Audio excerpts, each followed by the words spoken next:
This is LBC from Global, leading Britain's conversation with James O'Brien.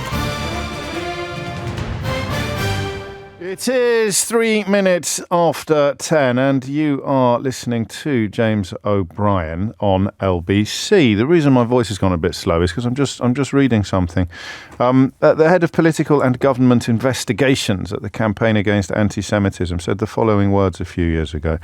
Mr. Farage should immediately withdraw his deplorable comments and apologise for them, or LBC should relieve him of his duties. We await Mr. Farage's urgent apology, and in the meantime we will be asking Ofcom to open an investigation. A spokesman for the Board of Deputies of British Jews said Nigel Farage's clumsy use of the terms Israel and Jewish lobby interchangeably and his reference to their power has crossed the line into well-known anti-Semitic tropes. I mention this partly to highlight the double standards that we deal with on a daily basis. People queuing up to attack the Labour Party today after some comments by their selected candidate in Rochdale that were grimly and irredeemably similar to the comments that Nigel Farage made about the Jewish lobby in America a few years ago. So I'm just highlighting the double standards being deployed by the Tories, who, of course, have made it clear that Mr. Farage is welcome not only at their conference, but quite possibly in their party again, up to and including Rishi Sunak. So a man accused of deploying anti-Semitic tropes by precisely the same bodies that have correctly castigated the candidate in Rochdale for deploying anti-Semitic tropes. That's not a question I can answer. You can ask people who get very exercised by one of these examples, but not by the other, to account for their apparent double standards. But I think it would be remiss of me to speculate. And I think that Keir Starmer has done categorically the right thing. The media influence by Jewish people is one of the nastiest elements of what you might describe as low-level anti-Semitism. And by low-level, I mean issues and opinions that people sometimes don't realise are anti-Semitic. That's not a defence, it's not an excuse, it's an explanation. I remember, I've told you this a few times. I remember taking a call during Jeremy Corbyn's heyday from a young, posh woman, and I don't know whether it is a sign of my innate prejudices, not innate, my prejudices, my developed prejudices, that I found her poshness troubling. I don't know, or not troubling, but pertinent. I just remember thinking, crikey. So I did not expect that from a young woman listening in Kensington. And she rang the programme to tell me that suggesting that Jewish people control the media is not anti-Semitic because it's true. And for once, I was at something of a loss as to what to say next. Because, the sort of quiet certainty with which that statement was issued was such that you sort of realised almost immediately that there was probably nothing you could do to counter it or to unpin it. Boris Johnson wrote a novel many years ago in which he posited that the Jewish owners of various television stations, some of which he characterised with appalling anti-Semitic tropes in terms of their physical descriptions. Boris Johnson, the fellow who ended up Prime Minister, not a different one, he wrote about how the Jewish owners of television stations possibly rig election results. Conservative ministers today are calling for Boris Johnson to be returned to the party. And if we're talking about double standards, the Labour Party is riven by people who are pointing out that accusations of anti-Semitism made against allies of the last leader, Jeremy Corbyn, seem to be treated rather more robustly than allegations of anti-Semitism made against allies of the current leader, Sir Keir Starmer. And ridiculous though I find that whole continuity Corbyn movement, which exists pretty much exclusively on Twitter, on this occasion they've got a point. The Labour MP who called for peace and harmony from the river to the sea was suspended as an MP. And yet yesterday, at 8 minutes past 10 yesterday, senior Labour politicians were queuing up to defend a candidate who had, at the very least, fallen for a conspiracy theory, a racist stroke anti-Semitic possibly conspiracy theory. And I only say possibly because if I accuse someone of lying because I think they're lying, I'm accusing them of lying because I think they're lying. I'm not accusing them of lying because they're a Protestant or a Muslim or a Jew. The problem is it's very hard to prove that point, and history is riven with examples of people, well, what you might call an ethnic or a religious stereotype. So people from a certain background, people of a certain ethnicity or a certain faith or both, are portrayed as being greedy or manipulative or lying. And that is both racist and, if Jewish people are on the end of those accusations, anti-Semitic. So I don't like days like today for two reasons. The first is the double standards are extraordinary and disgusting. And I think that, once again, right-wing people who profess to be friends of Israel or friends of the Jewish community are often motivated more by hatred of the people they're attacking than they are by love for or support for the people that they claim to be caring for, what you might call fair weather friends, or a sort of touch of my enemy's enemy is my friend, as it were. So I'm very wary of that. And I think in the second hour of the programme, we may nudge ourselves back to this question of, now that Benjamin Netanyahu has rendered himself almost an international pariah with his plans to continue the grand offensive in Rafah, where will that leave Israel? When this nightmare is over, where will it leave Israel in the eyes of the rest of the world? We will have a look at that a little later in the programme. But I want to begin with this, okay? And the question is, can we have an honest conversation? Can I have an honest conversation? I would say, desperate to see a change of government. I find every day such an astonishing catalogue of calumny and catastrophe that I can't quite believe that the Tories are on as much as 21% in the polls. Without even pausing or consulting notes, you can list actions, political moves that would be career-ending in any other context. Just imagine for a moment, for example, if Laura Trott's debacle on the BBC the other day had been Diane Abbott. People still talk about the time Diane Abbott got a sum wrong with Nick in this studio many years ago when she was an opposition politician. At the end of last week, the Chief Secretary to the Treasury revealed live on the BBC that she didn't understand what debt was in the context of GDP. She was probably a little bit unclear on what GDP was, and it was perfectly plausible, judging from her comments, that she wasn't entirely sure what percentages were either. It was, by any standards, a metaphorical car crash, and yet it has already been completely forgotten. Liz Truss is trying to rehabilitate herself as a serious political figure, and only in an ecosystem so corrupted by dark money and ludicrous propaganda could anybody even contemplate such a plan. Liz Truss, 30 billion quid, take or leave a few pence, knocked straight off the country's economy, and she thinks that she's just in the wrong place at the right time, or the right place at the wrong time. I mean, madness. The state of the water companies. We discovered yesterday. For some people discovered it yesterday. Some of us knew already. Giving enormous bonuses to their executives, even as they commit criminal acts of pollution, pumping shocking amounts of sewage into our rivers.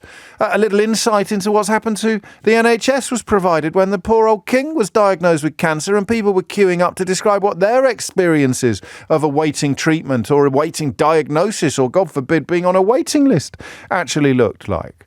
And a breathtaking catalogue of catastrophe. Boris Johnson lying to the House of Commons, and Tom Tugendhat, who used to seem like one of the sensible ones, calling for him to return to frontline politics ASAP. This is a man who deployed profoundly anti-Semitic tropes in a novel that he wrote a few years ago. So it is crackers. It's just crackers. So that makes me very biased.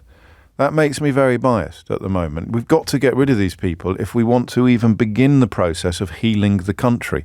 And we haven't even mentioned Brexit.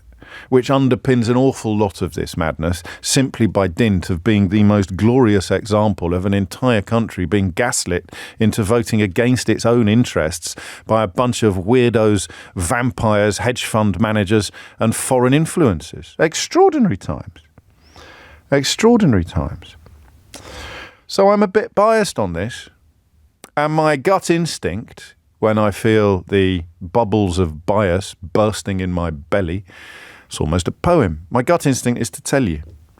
Because I listen to some people who make no attempt to, or I read some comments and columns from some people who make no attempt to disguise their unquestioning support for everything from Benjamin Netanyahu's bloodthirsty mission in Gaza right through to Boris Johnson's ludicrous premiership, or even the nation-damaging horror show of Brexit. And I think you've got to be careful.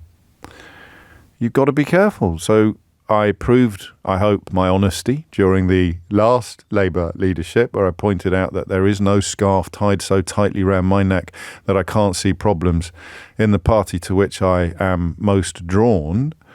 But we've got this question. Keir Starmer, has he handled this well? 0345 6060 973 is the number that you need. Has he handled this well? And I want you to answer that question honestly, if you can, and ideally without too much footballification. So, if you're on work experience at Conservative Central Office and Tristram's trying to encourage you to ring in, it's not really a helpful contribution to the public discourse, is it? Because your mind was made up before the question was even asked. But for the rest of us, I don't know the answer. I don't know the word. I don't know the answer. And I'll tell you what I think. I don't think at this moment he could have handled it any better. Once you've got a candidate on the list, particularly once you've passed the point where the candidate can be taken off the list, you have to try to prioritise stability. So defending this chap in Rochdale yesterday as someone who had believed a conspiracy theory in a country where you can spend 10 seconds on social media and find people describing the September the 11th attacks upon New York as an inside job. These conspiracy theories are everywhere.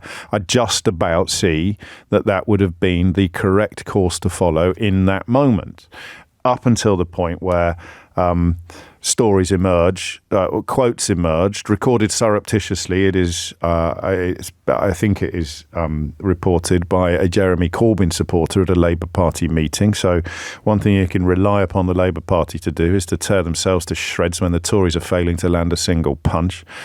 But when the comments came out about media, Jewish people in the media influencing coverage, then you have a anti-Semitic issue. Then you have a huge problem, at which point his situation in Rochdale becomes, in my view, untenable. Azhar Ali, abandoned, disowned, hung out to dry by the Labour Party after it emerged that he'd claimed Jewish people manipulate the news, which seems to me to be the right decision. So I know that I am susceptible to bias, okay? But I also know that long list of country-damaging catastrophes inflicted upon us during 14 years of Tory government, and I haven't even mentioned austerity, I know that they are not opinions. They are facts. They are matters of record. They are historical disasters done in the name of ideology by some of the most intellectually bereft politicians we have ever had the misfortune to endure. When historians look back upon this period, they will struggle to pick the best example of just how low we were brought by the lies and manipulations of right-wing media and right-wing politicians. My favourite, probably, Nadine Dorries becoming Secretary of State for Culture, Media and Sport, and Jacob Rees-Mogg describing one of the inevitable consequences of the Brexit that he championed as an act of self-harm. So could Keir Starmer really have handled this any better? And I ask that question through the lens of 13 front pages dedicated to him having a curry that was in breach of precisely zero laws. I asked that question through the lens of front pages before Christmas attacking Keir Starmer for having done some work as a lawyer when his job was being a lawyer. I ask that question through the lens of having seen Keir Starmer attacked by the Mail on Sunday for owning a field in which his late mother kept distressed donkeys and then selling it for more money than he paid for it in the first place. I ask this question through the lens of living in a country where the truth left the building some years ago, where reality has been completely bent and subverted by client journalism and morally bankrupt politicians that some days you can't even tell what's up and what's down. So I ask that question of people who recognise the reality that I'm describing, but are also graceful enough to know that perhaps their enmity towards the Tories, their desperation to see a change of direction from this catastrophic course that we've been on now for 14 years, it may actually be colouring your response to this story. Question 1, should this bloke ever have been selected, is not a question for the Labour Party leadership. It's a question for the constituency party in Rochdale. Question 2, could Keir Starmer have handled this better? I don't think so. 0345 6060 973. But you're here, as you will be every day if we end up with a Labour government, to tell me whether or not I'm letting my biases cloud my judgment. Because there's only one thing worse than somebody who lets their biases cloud their judgment. And that is somebody who lets their biases cloud their judgment, but either doesn't notice or denies what is obvious to everybody listening. James O'Brien on LBC. James O'Brien on LBC. It is 22 minutes after 10. It's a bit of a month, the by-elections, actually. A lot of attention focused upon the one in Rochdale, which is due on... It's a little later this month, isn't it? February. I've got February the 29th in my head. I know it's a leap year, but I've also got a story for you. Or rather, Natasha Clark, our political editor, has a story for you about one that's coming up a little sooner. Some extraordinary details emerging about one of the candidates in Wellingborough in North Hampshire. The seat, of course, vacated by Peter Bone, after the commissioner found the following allegations proved. Mr. Bone verbally belittled, ridiculed, abused and humiliated the complainant, and this was bullying. Mr. Bone repeatedly physically struck and threw things at the complainant, and this was bullying.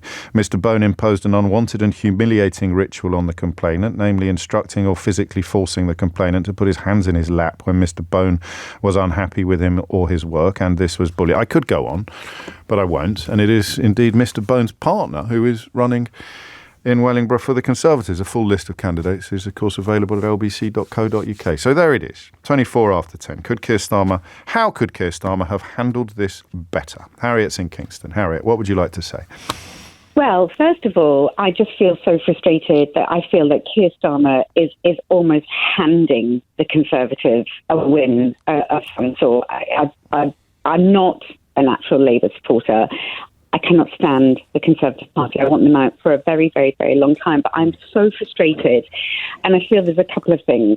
I feel it's been on the news for such a long time now that a lot of Asian Muslims may be withdrawing their vote from Starmer because he didn't call for a ceasefire immediately, and that upset a population of the country. Yes. But when this councillor was reported as being overheard to say something, my opinion is, you have to suspend him pending an investigation. You just have to, when tensions are so heightened. I truly believe that for somebody to repeat this bilious nonsense, somewhere inside of them they believe it. And maybe even he thought that he could get away with claiming it for himself. Look at me, I was quite clever to introduce people who. It's not a great phone line, and I'm just losing a few of your words, Harriet. Would it be terribly rude of me to ask you to slow down a bit? No. Thank you. So cross. No, that's absolutely fine. I just want to, because this is obviously very fraught territory, and I live in fear of somebody saying something that I haven't noticed that other people. I'm not for a minute suggesting you have or would, but I need to, particularly on this topic, I need to hear everything quite clearly. So, I mean, if you've got a by-election 2 weeks away, you can't really suspend your candidate pending an investigation. You either leave him there or you knock it on the head immediately. I don't think that third way that you describe is really an option logistically. Knock it on the head. Knock it on the head. And then go into a by-election without a candidate.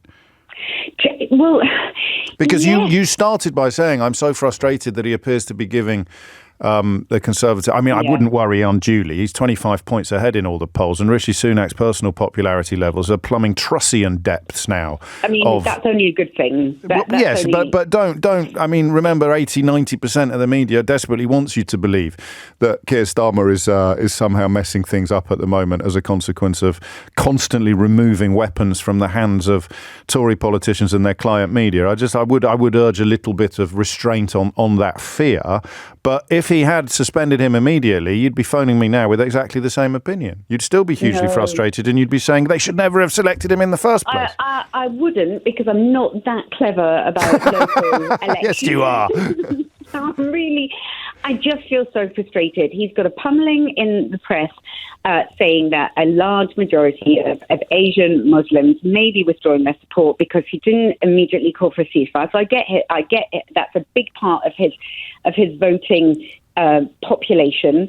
However, to me, when tensions are so, I mean, every phone-in you do about Israel and Palestine just comes down to religion. It doesn't come down to... Not so much latterly, actually. Latterly, it's been very hard to find people who are comfortable with the later stages of Benjamin Netanyahu's campaign, and up to and including our journalist on yesterday from Jerusalem, who was very clear-eyed about the horror show of not knowing where these civilians are supposed to go as Benjamin Netanyahu prepares to send in the troops. It was free of religion. I don't think we mentioned religion at all, but I'm splitting hairs. No, I mean, I didn't hear you yesterday, but then you watch on the news and people say that Israel is beginning to fall out of favour with everybody. General, everybody, Yes. Britain, and the chaps that was... Even Britain, William Hague and David Cameron, former Foreign Secretary and current Foreign Secretary, both combining to describe the Israeli assault on Rafah as, if they carry on with it, a fatal mistake.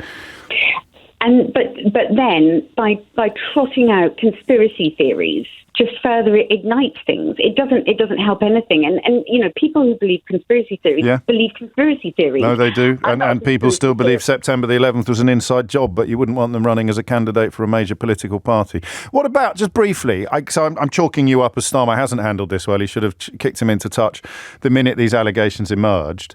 What about these double standards? What about the fact that Nigel Farage was attacked quite rightly by precisely the same organisations that have gone after Azhar Ali for essentially deploying almost identical tropes albeit he was speaking more about it. Well, I don't know whether Ali was speaking about America or the UK, but the Conservative Party, according to Nigel Farage, are currently wooing Nigel Farage.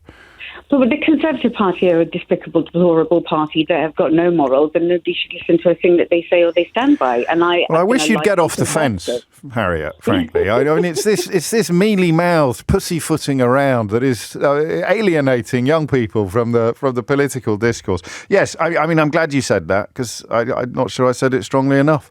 People queuing up to go after the Labour Party on this occasion remain curiously silent about the man that the Conservative Party is apparently trying to woo back into their fold, a man quite rightly rounded upon for deploying anti-Semitic tropes by the Board of Deputies of British Jews. But hey-ho, it's often seemed that it's one rule for Nigel Farage in our extremely right-wing media and another rule for everybody else. Thank you, Harriet. Perfect start to the conversation. Thomas Watts is here now with your headlines. James O'Brien on LBC. James O'Brien on LBC. That's the thing you need to bear in mind. I've got two thoughts about Keir Starmer that are crucial to understanding what is going to happen in the coming months. And, I said to Eleanor, the producer, this morning, I wonder whether the level now I mean, you had Grant Shapps writing in the Daily Express yesterday about the army being woke. You got Suella Braverman, who admittedly isn't in government anymore, writing in the Daily Telegraph today about why, I don't know what she's writing about, something about why white people shouldn't be ashamed of being white. Well, as a white person, I'm happy to tell her I'm not.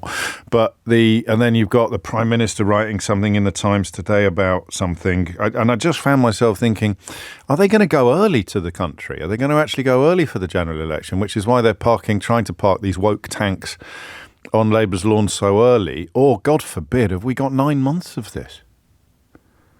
Because what would you be doing if you were advising Rishi Sunak at the moment? Personal popularity levels reaching Liz Truss levels of horror. 25 points behind, more or less minimum, right across all the polling. What are you going to do? We need months and months and months and months of propaganda in the newspapers. Get old Shapsy to write an article about how the army's woke, even as Secretary of State for Defence, you might think he'd be more concerned about the fact that we apparently have 2 massive aircraft carriers up on bricks and unable to join a major NATO exercise just off Norway at the moment. I can't quite believe that, actually. I mentioned it to you yesterday. So we were supposed to send an aircraft carrier a week ago, but it couldn't go because of faults, as yet unspecified faults. And then the one that was supposed to replace it was supposed to set sail on Sunday, and that one hasn't gone either. And Grant Shapps spent Sunday literally writing bilge for the Daily Express and all 11 of its readers about how the army is woke. It's madness, right? But what if we've got 9 months of this? Keir Starmer. So the 2 things you need to understand about Keir Starmer. Number 1, you don't have to marry the man. You just have to get onto the bus, which is going in a direction that for many people, and I thought Harriet summed this up pretty well, it's just driving away from the Tory catastrophe. That direction of traffic is desirable to anybody with a functioning brain at the moment. And the second thing that you need to understand about him, and this is where I don't know if he's got it right or wrong, but I know it's working because you can tell how spooked they are. He has become extremely adept at removing weapons from the hands of the Tory party and their client media. All of the things now they will then list all the things he's done that they can no longer attack him for as proof that he is making U-turns or dithering. But what is better? If you're a completely bought and paid for member of the media who's got Downing Street on speed dial, regularly goes out for lunch with all of these spin doctors and cabinet ministers and takes dictation from Downing Street on a daily basis, what would you rather have? An expensive environmental policy to attack or an abandoned environmental policy? You'd much rather have the expensive policy. So what he's very good at is taking the weapons out of the hands of the Tory media and the Tory party. But he doesn't leave their hands empty. He leaves in their hands the accusation of dithering or the accusation of U-turning. So this candidate has been removed from the hands of the Tory party. On this occasion, I think rightly. But what they're left with is an accusation of dithering because it took him a few hours to do it. When you'll remember just how long people like Owen Paterson tried to hang on to power when they'd been found within Parliament to have committed egregious breaches of the rules. So I think the double standards is going to become something of a stuck record on this programme because so few other people bother pointing it out. But there it is. That's what he does. He's driving a bus that's driving away from 14 years of Tory catastrophe. And he's taking weapons every day out of the hands of the client media and the Tory party. But he's certainly not perfect. And I wonder whether you think he's messed this one up. Harriet suggesting he should have gone sooner. Liz is in Cricklade. Liz, I should stress that you are a Liberal Democrat in your bones, Liz, if memory serves. And I think it's only fair to mention that at the beginning of your contribution. Well, Liz from Cricklade again. I don't think that I've got Liberal Democrat into my bones, and I'm not quite sure how long I will be a Liberal Democrat for because I'm not entirely happy with the direction that party's going. Fair enough, but you are a member. You are a member of the party, and of course a tireless representative of British farming interests. I'm still a member, James. But seeing as you pushed me, I'm very close to not being a member. Well, I'll get the scoop when it happens. Well, yes, it could happen today. Perhaps you've pushed me. But, I'm a believer in democracy. That's what I've got in my bones, and freedom and liberal democracy. Yes. And what we have to remember about this attack is that a leader is not a dictator. And wanting Keir Starmer to be able to turn around and say, you get out of here, is totally unrealistic. And who wants to have a dictator like Vladimir Putin who would do that? The system decides if somebody's done something wrong. And if they are ejected too early, then that candidate has got a right to go back to court and sue the party, which costs millions of pounds. So the system is the system. The system ejected Boris Johnson. It wasn't any leader that ejected Boris Johnson. And that's how our system system works. But the other thing in this is that, yes, the candidate said something which was inflammatory and awful and not good. But we can educate him. You know, he can be persuaded. We can't change the situation with Peter Bone and the fact that his partner is standing as a candidate in the by-election this coming week. A full list of candidates is available at lbc.co.uk, and I do have a story about that candidate coming up a little later in the programme. You'll be delighted to hear. I think you'll enjoy it. Natasha Clark will be joining us probably in the next hour. But anyway, carry on. Well, just to say, let's respect democracy. Let's not be impatient. But I don't know. I've listened to you now. Sorry, I just said carry on, and now I'm interrupting you. I don't know why people ring this programme. You're good at doing that. Some have said so. I don't know at this point in our conversation whether you think Starmer's got this right or wrong. I think he could be better at communication and being bold and saying what I've just said. You know, we have a democratic system and it's something that we should love and value and bolster. But when you go out there and sort of say, I'm going to try and not say anything but not do anything, then you do look weak. And he's got to come out and sort of say, it's not my decision. I can't But it is. It has been his decision ultimately. They have withdrawn support for the candidate.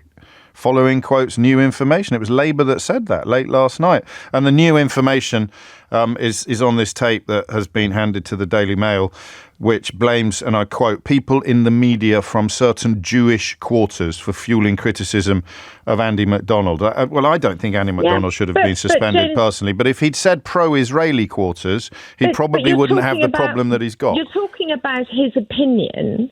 He doesn't have the power of the leader of the party does not have the power to throw out a candidate. No, but he has the power to withdraw support, which is what he's done. And I'm still not clear on whether you think that was the right thing or the wrong thing to do.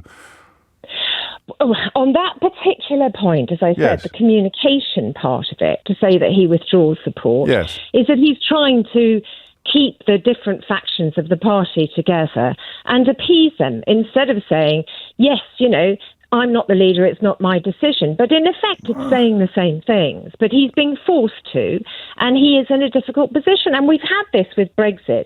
But really, he could have handled it better. Yes, he definitely can. His communication is really going wanting a lot of the time. That's when I reach, and this is where my biases might be kicking in. That's when I reach for that description of him removing weapons every day from the hands of right-wing media and the Tory party, and it doesn't mean it's the right thing to be doing. I think you would disagree or suggest that he's gone too far, but it is what he's doing. And sometimes, and I'm probably with you on the Brexit thing now, I wasn't initially, but sometimes when a politician that you want to succeed is not saying the things that you want to hear, it doesn't necessarily mean that he's getting it wrong. Although I agree with you that something's going to have to give on that front sooner rather than later. Liz, thank you. Dave's in Leicester. Dave, what would you like to say? Hi, James. Well, first of all, I'd like to say that you say you want to see this government gone. Well, by my standards, you're just undecided. Because I'm desperate to see these people gone. I've been called many things in my life and career, Dave, but I've never been called undecided before. Go on. Yeah, well, by comparison to me. So, James, I think Starmer could have dealt with it a little bit better, because when this first story came out in that rag on Sunday, he could have said, we're going to investigate this, we're going to see what the basis of this story is, because we all know they tell lies and they get things wrong. Yes. And that would have given him a little bit. But there's a tape. Well, but the tape didn't come out until yesterday, did it? The first bit did. The second bit didn't. Yeah. So, once they start to investigate it more thoroughly, he could have just given himself a little bit of breathing space instead of going out campaigning and saying... But they're on the stump on the 29th of February. Their votes are cast on the 29th of February. I mean, that's the mad mathematics of the situation, isn't it? Is that you can't get him off the ballot. And of course, the Mail have had that recording and that report for a while. They knew that once they reached a certain point, there was no way that candidate could be... I think that's plausible. It's not provable, but it's plausible. No, well, that's a conspiracy theory for you then. And on the theme of conspiracy theories, I don't actually think that for it to be a conspiracy theory, it's got to be completely and utterly unbelievable. And what he said initially, that first report, what he said was, do we really think that the Israeli intelligence had got absolutely zero knowledge of Hamas? They're being watched all the time. We know how efficient and effective they are. You've got to be careful here, and I know you are being careful, but there's a big difference between talking about intelligence failures and saying that Israel deliberately allowed the massacre to happen so it could wage war on Gaza. There's quite a lot of space between those two positions, Dave. There is, and I absolutely agree. Yeah. So is it possible that Netanyahu there's been some whispers that the intelligence service had some knowledge, and that's entirely possible. But that's not what he did. No, I agree. But then for a candidate for the Labour Party to say what he said was always unacceptable. But Starmer could have just, because everyone has a sense he could have handled it better. But with respect, no one's told me quite how. Well, like I say, I think he could have just said, "We've read the reports. We've heard this." These statements, we've heard this stuff. We're going to take 24 hours, we're going to investigate it, and we'll make a decision. And then 2 days later, like today, or last night, they were saying... Yeah, that's interesting. And I think that was part of what Liz was saying as well, because, it is not a coincidence or an accident that the Mail held back. And remember that Keir Starmer is dedicated to changing the tax arrangements that allow the owner of the Daily Mail to be registered in another country. It's a big commitment, which all of the people listing the things he's changed his mind about are always oddly silent about. That's the owner of the Daily Mail, one of the most obvious targets for Starmer's policy on non-doms, for good or for ill. I mean, there it is. And they did not do this by accident. So they leaked just enough on Sunday to put Starmer in a position where it would be too much for him to sack the candidate at that point. And then lo and behold, on Monday, they released just enough to make it pretty clear that he's going to have to. So how could Starmer, if you were advising him, how could he have navigated that better? You wonder what an Alistair Campbell or a Malcolm Tucker might have done in these circumstances, if that's not tautology. So so make no mistake, and I appreciate that there'll be some people who eat the Daily Mail for breakfast every morning and do what I do for a living who won't be explaining this to you. But there's no way that's a coincidence that the first story doesn't quite detail enough to get rid of him, and then lo and behold, on Monday, the case for getting rid of him suddenly gets a heck of a lot stronger after the Daily Mail released more of a tape that they had quite possibly weeks ago and have waited until the most politically... So, I mean, how much do they really care, you might ask, about the comments if they've sat on them until the moment of greatest political impact? How much do they care about the people of Rochdale? They could have released this tape before the candidate selection process was cast in stone, before the ballot paper had names on it that can't be removed. How much do they care about democracy? How much do they care about Jewish people or Israel if they would sit on a story that you might argue needed urgent and widespread publication? I don't know, you might. And of course, just speculating on whether or not they had it for a little bit longer than 2 hours on Saturday night. 10:48 is the time. James O'Brien on LBC. James O'Brien on LBC. 52 is the time. How many Tories have been peddling the conspiracy theory of 15-minute cities? Asks this texter. I find it amusing that they can point out the splinter in the eye of Starmer, but still try to thread the camel through the eye of the needle with what they have done. And Mike in Oxford acknowledges that he is mixing his biblical metaphors there rather violently.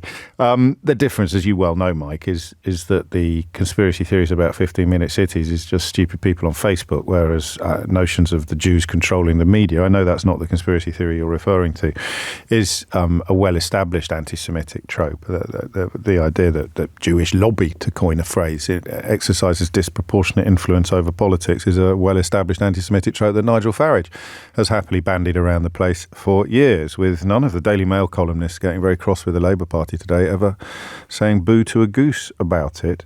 That point, by the way, about the Mail reeling Starmer in with the leaks on Sunday and then essentially boxing him into a corner with the further leaks on Monday. That is probably the closest you're going to get to a completely clear analysis of what's going on.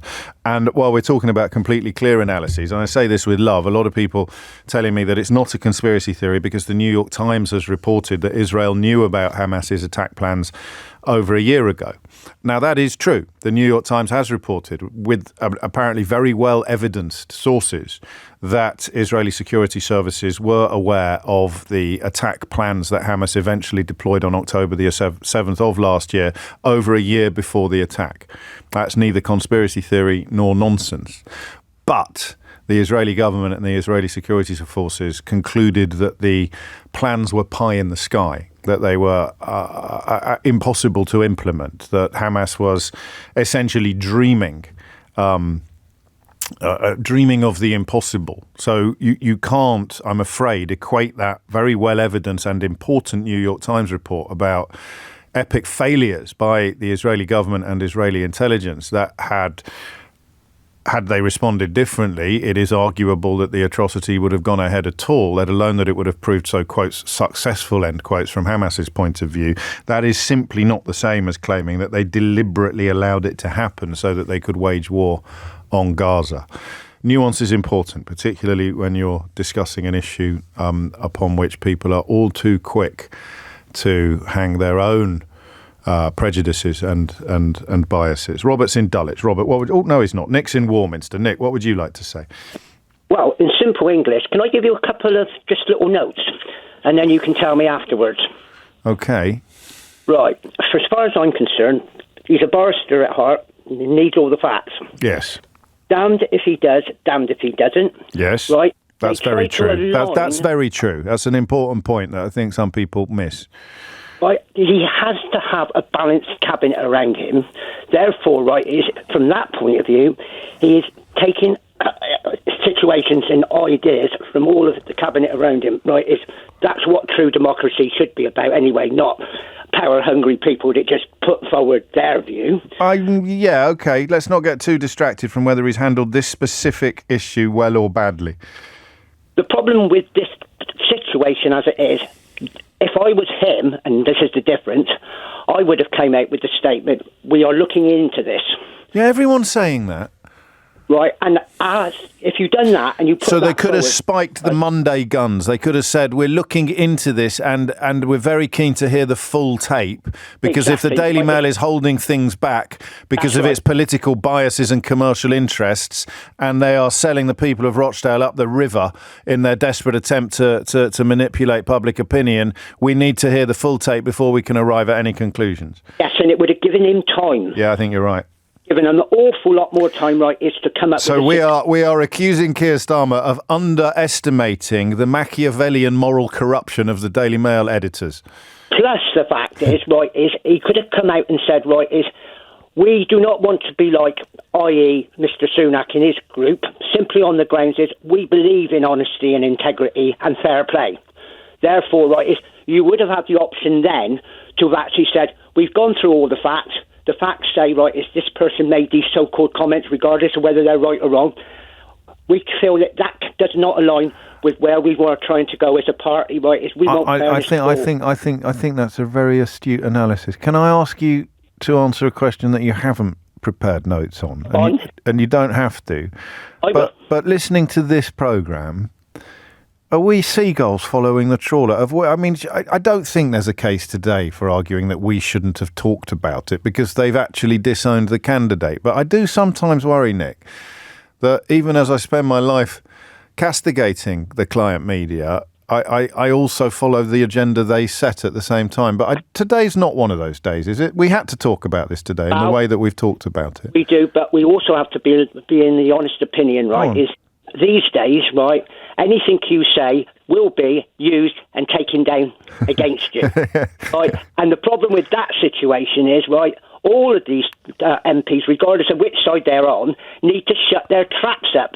Well, I disagree with you on that. Well, I know you're right up to a point, but I'm afraid that Conservative MPs, for example, Laura Trott, soiling herself in quite spectacular fashion live on the BBC last week, has received measurably less coverage, despite being Chief Secretary of the Treasury, than when Diane Abbott got her sums wrong on LBC, despite only being an opposition politician at the time who nobody really believed had a realistic prospect of getting into power. Well, not nobody. Some people did, bless their little Hessian socks, but nobody sensible really believed that they had the vaguest chance of getting into power at all. So, unfortunately, that shut their traps line applies more in the current climate to Labour politicians than it does to Tory or Tory-adjacent politicians, not least because, as we've mentioned a few times on the programme, Nigel Farage was rightly attacked by the British Board of Deputies for deploying precisely the kind of anti-Semitic tropes that the Labour candidate in Rochdale, Azhar Ali, deployed. I'll tell you something mad, though. If you had a vaguely honest media, the fact that there are now 3 men on the ballot in Rochdale, and a full list of candidates is available at lbc.co.uk, who've all fallen foul of or been thrown out of the Labour Party, while in Wellingborough on Thursday, the girlfriend of the bloke who got thrown out of the Tory party is standing for Parliament. A full list of candidates is available at lbc.co.uk. That, to me, speaks of, double standards doesn't seem a strong enough phrase. James O'Brien on LBC. 3 minutes after 11. You know that words like globalist, New World Order and cultural Marxism are also anti-Semitic tropes, which you will... I mean, the editor-in-chief of the Daily Mail, Paul Dacre, has frequently used the word cultural Marxism when he makes occasional speeches in public on the condition that no one's ever allowed to question him afterwards. So I just mentioned that because I was just checking on the Farage stuff. Because he's still linked to that other party, isn't he? He's still chairman of it or something like that. And the Tory parties are still wooing him. And his record is predictably dotted with examples of him indulging in anti-Semitic ideas, not least when he appeared at least 6 times with Alex Jones, the morally and financially bankrupt American talk show host who accused the parents of the children killed in the Sandy Hook massacre of being fakes and actors. Here you go. In his various appearances on Jones's show, Farage discussed themes commonly associated with an anti-Semitic conspiracy theory that Jewish financiers are behind a plot to replace nation-states with a global government. But the Tory party, desperate to sign him up, even as Keir Starmer kicks into touch correctly a candidate who is guilty of expressing comparable but arguably milder tropes himself. And we stay in the Middle East, or rather we move to the Middle East and away from the impact of events on the Middle East on British politics. 4 minutes after 11 is the time. The list is now close to endless. There are more than 50 bishops in the House of Bishops. It's not a phrase I've heard before. It's not an organisation I knew about, the House of Bishops. It sounds like something from Game of Thrones, doesn't it? We have secured the allegiance of the House of Bishops, my liege. But it's a real thing, and the Archbishop of Canterbury is one of them. They have joined forces and joined voices to say that the relentless bombardment in Gaza must stop, and that the manner in which the war is taking place there, quotes, cannot be morally justified. The House of Bishops also warns that the war cannot end up with the consolidation of a system of occupation that has for too long denied Palestinians their rights and freedoms. So the House of Bishops there, almost flirting with one of the things that has got Azhar Ali into such hot water, which is claiming that Israel wanted to get rid of Palestinians from Gaza and, quotes, grab some of the land. Members of Benjamin Netanyahu's cabinet have explicitly stated that in terms and attended functions and rallies dedicated to pursuing that goal. But the Daily Mail doesn't want its readers to know that, even as the editor-in-chief, Paul Dacre, routinely deploys the anti-Semitic trope cultural Marxism. The readers, don't need to tell the readers that stuff. I just do that at speeches to the Society of Editors or something. It's all in How They Broke Britain, if you're wondering. As indeed is all the stuff about Farage and his regular flirtations with anti-Semitic tropes. It's all in there. That's why it's sold so many copies. People are reading it and going, I didn't know. I thought I knew this stuff, but I didn't know the half of it. But that's enough of that. This question breaks my heart, because it just makes everything worse now.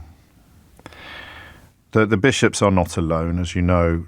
Lord Cameron, I can't get used to calling him, that's ridiculous. Lord Cameron has called for an immediate pause in the fighting, which he hopes would lead to a, quote, sustainable ceasefire.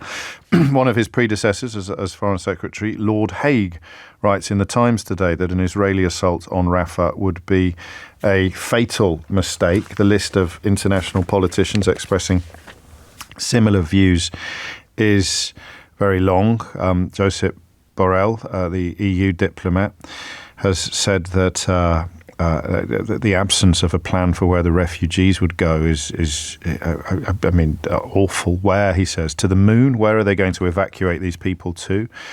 David Cameron, as I say, has echoed those thoughts, albeit in rather more diplomatic language. Penny Wong is the Australian Foreign Minister, suggesting that a failure to ensure special care for civilians in Rafah would, quote, cause serious harm to Israel's own interests.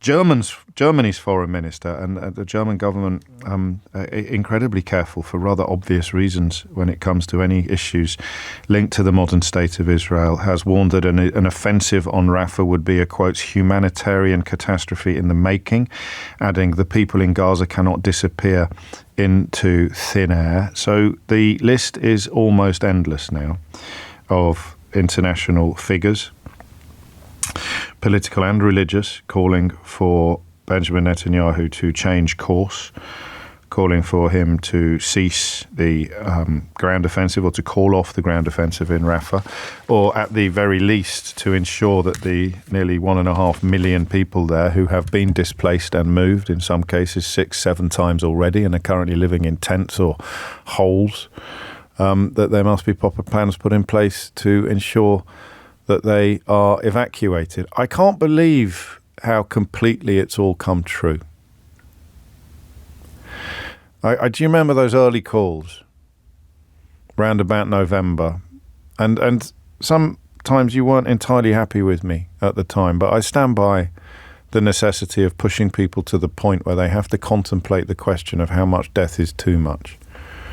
And people would say, well, one death is too many, James. I say, yeah, but you're supporting Netanyahu.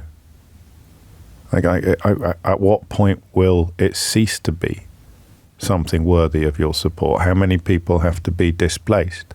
How much of Gaza has to be razed to the ground?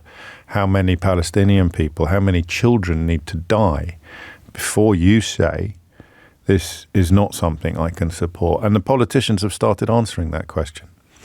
It was a simplistic question because no one can put a number on it, you know. 1,200 people butchered by Hamas. How many people now killed? I could say butchered if you prefer, and the semantics can be sometimes distracting in these issues. But the number of people dead in Gaza is hard to pin down precisely. We rely upon the health ministry's figures, and the health ministry is run by Hamas, but at the same time, anybody with experience of working in disaster zones or war zones will tell you that the real figure doesn't emerge until long after the killing has stopped, when you have the grim business of counting, going through rubble, seeing family members, concluding that family members you hoped might still be alive are not still alive, and on it goes, and on it goes. So that question now, they've started answering. This much is too much, they are saying.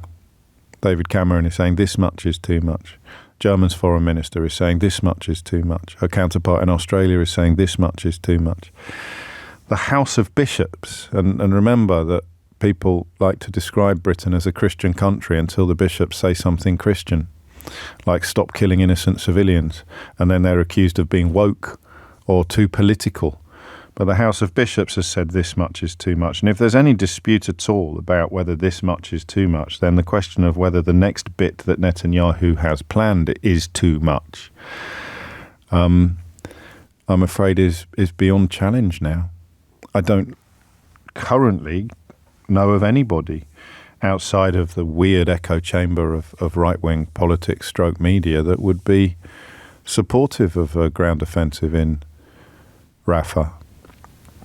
The last place left for all of the families that have fled all of the other places that have been bombed and broken. It's funny, I presume you sent this text before I said It's just weird when you have these conversations. I don't want to get too sidetracked by some of the madness that comes into my inbox. So it's blown up for Israel, but butchered for Hamas, is it? The language difference, even from you, is shocking. Israel needs to be described exactly as it is, a butcher as well.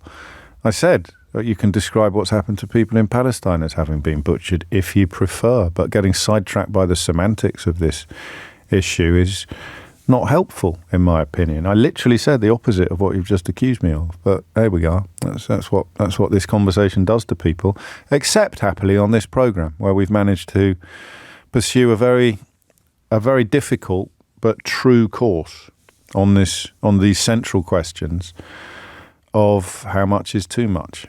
And the world would now seem to have concluded that this much is too much. The bad news is that I don't think Benjamin Netanyahu will pay the blindest bit of attention to it for reasons that are still not widely understood in this country, but which we've done our best to explain and disseminate. An awful lot of his motivation is probably self-interest. He would be out of power and possibly in jail if that atrocity on October the 7th had not unfolded. His position is at the very least precarious. The families of hostages still held in Gaza are united pretty much in their calls for him to abandon this nonsense of a twin plan where you eradicate Hamas and you also rescue the hostages. 2 hostages released in the last 48 hours, but reports that more than that number may have died during the bombardment in Rafah. So he's not going to pay the blindest bit of attention. And people who support him have, I'm afraid, abandoned what you could describe as rationality now, some time ago. How do I know that? Because even William Hague and David Cameron have concluded that this would be a fatal mistake. It will only, writes Hague, prolong conflict and provoke a new generation of Hamas. 17,000 orphans estimated to be in Gaza. 17,000 orphans. So, where will Israel be when this is over in the eyes of the world? That's the heartbreaking question. Where will it be? 0345 60 60973, because this is a crucial moment. If you have an almost unanimous consensus among world leaders and religious leaders that he must not do this, and then he does it, where does that leave Israel? Because until this point, this question hasn't been urgent. Until this point, Netanyahu has acted with the support of Western allies. It's been reported in America, by the way, that Joe Biden has referred to him as and I'm going to use a mildly rude word here, but they used it on the BBC yesterday, so I can't get into any trouble. Joe Biden has apparently called him an asshole, even as, of course, they continue to send millions of dollars of support. But if the world is calling for him not to do this, this is the only question I'm interested in you answering. I'm grateful to everyone who's rung in already, but this is the question that we're discussing this hour. Clearly, okay, if the world is calling upon Netanyahu not to do this, and he does it anyway, what will Netanyahu have done to Israel's legacy and reputation? That's the only question I've got. And I suppose you can either answer it from your own perspective or you can answer it from a broader one. You can speculate about how this might play out in years to come. But this has been the thing that has, the second most terrifying element of the whole story for me since it started. The most terrifying would be and the story starts with the terrorist atrocity on October the 7th. And so from that point onwards, terrified by the thought of Israel responding in a completely disproportionate and bloodthirsty way. And the second thing is what that would do to Israel for future generations, or indeed for what you might call international reputation. And that's the question I want you to focus on. If Netanyahu ignores the UK government, the US government, the Australian government, the German government, the European Union, if he ignores the House of Bishops, if he ignores everybody, explaining, as Lord Haig does in the Times today, that this would be a fatal mistake, that it would prolong conflict and provoke a new generation of Hamas. If he does this with his eyes wide open, how much damage will he do to Israel? 0345 6060 973. It's 11:17. James O'Brien on LBC. James O'Brien on LBC. 20 minutes after 11 is the time. The list is long and the message is clear. Benjamin Netanyahu, do not send troops into Rafah. Already the killing has commenced, but from the sky. And when the ground offensive starts, the 17,000 orphans currently estimated to be in Gaza will see their numbers swell. Ditto the death toll. But what happens afterwards? And where does it leave? What will Benjamin Netanyahu have done to Israel if he does what he seems determined to do to Rafah? Imran is in Huddersfield. Imran, what would you like to say? Hi, James. I believe we've spoken before. James, I've been described as a bit of a community leader, so I'm speaking on behalf of people of all backgrounds in this part of West Yorkshire. Well, you can't do that. Horrified. You just speak on behalf of yourself, all right?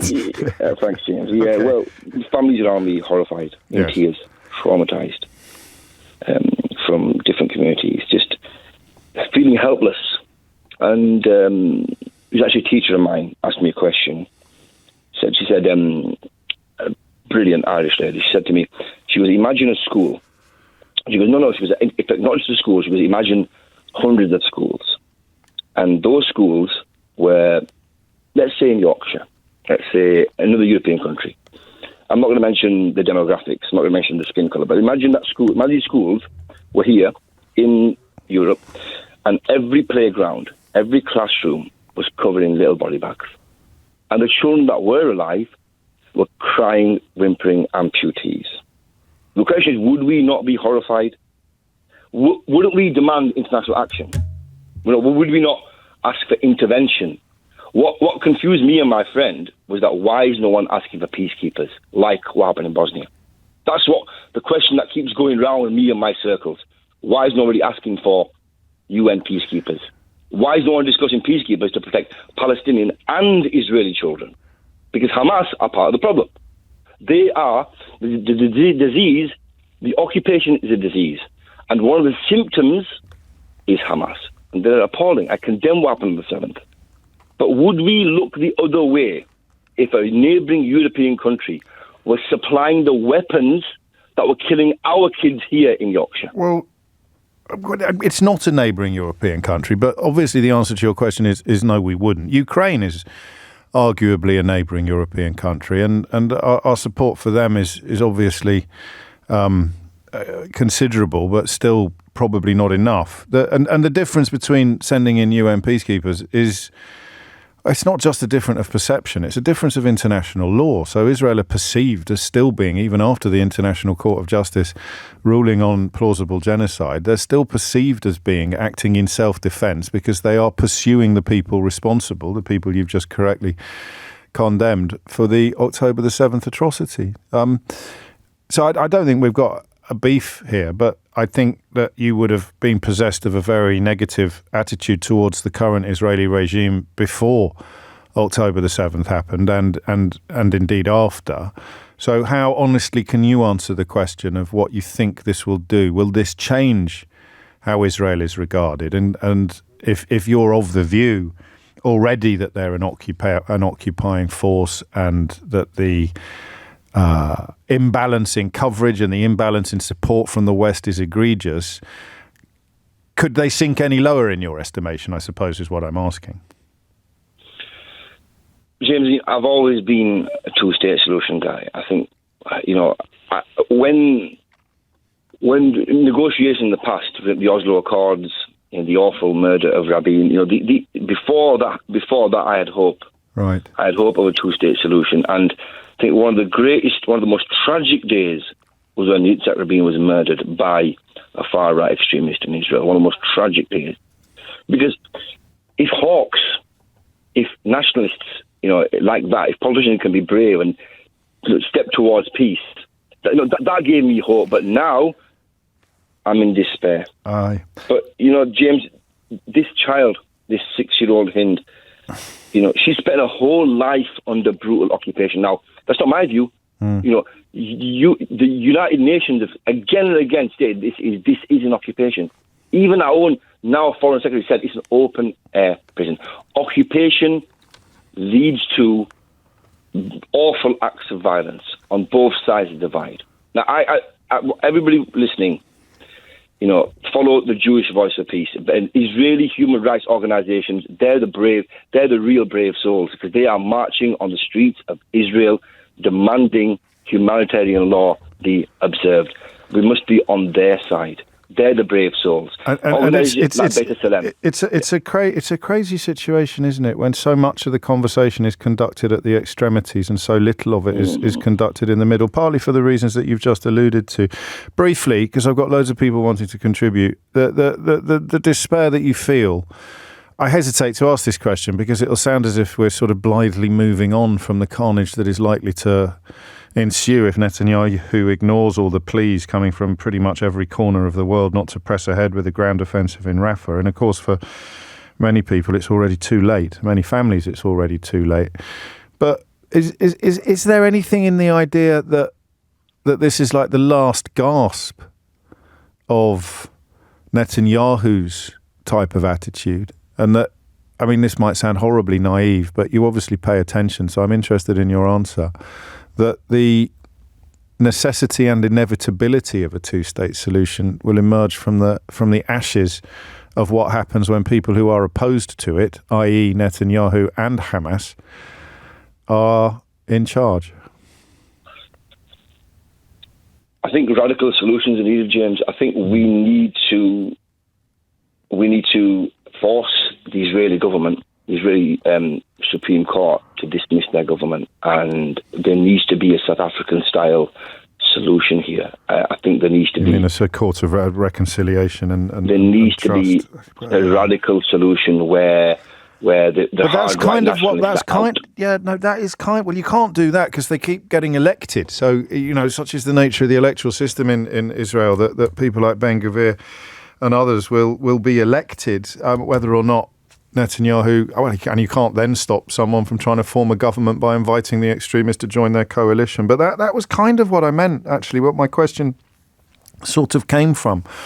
The notion, which is probably naive and certainly optimistic, that this is what happens when a rock and a hard place encounter each other. Hamas and Netanyahu both opposed to a two-state solution, always have been, always will be, although one side historically a little bit more open about it than the other. I think it's beyond dispute. They're both opposed to a two-state solution, and this is what happens when they hold the reins of power. I don't know. I guess I'm desperately searching for a positive in a sea of horrible, horrible negatives. Thank you, Imran. Sam's in Deal. Sam, what would you like to say?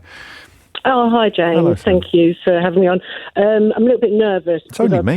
How can you be nervous? It's only me, and it's such a uncontroversial topic, this, that never causes any flashpoints or flare-ups. What on earth have you got to be nervous about, Sam? I feel so passionately about this. I think I lived in Israel for many years in the 90s. I'm half Jewish. My sister-in-law was Jewish.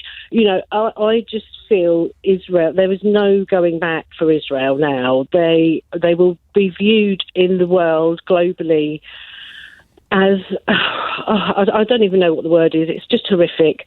I think Netanyahu he will continue until the bitter end. There'll be nothing left of Gaza. The images that we're seeing every day that I see on Twitter, it's just horrific. And how the international community cannot come out and say, we need a ceasefire now. They're all... Well, they kind of are now. Dancing round the edges. Yes, they're a lot closer to it than they have been at any point since October the 7th. They have, but why? Even Biden saying yesterday, I think it was yesterday, if you're going to go into Rafah, you need to make sure that civilians are protected. It's the tiniest space with 1.5 million people that have been displaced. I hope I'm 3, wrong. 4, 5 times. I hope. It's just, yeah. Sorry. Go on. I don't know. It's just shocking. It's just shocking, and I don't know what the answers are now. I think Netanyahu needs to be removed immediately. There needs, even when they have their spokesmen on Channel 4 News, Elon Levy and Regev, they're like maniacs that will not listen to any other opinion or point of view. They are right, and nothing else matters, and their end result will be the destruction of all of Gaza. And I think their ideal scenario would be that all Palestinians are displaced and have to move into Sinai or wherever else, whatever other country may take them. And then Netanyahu's supporters would call that a win, wouldn't they? Well, of course they would. And where does that leave? Where does that leave a quotes victorious end quotes Israel on the world stage? I don't know. I think the right wingers in Israel will love that fact. But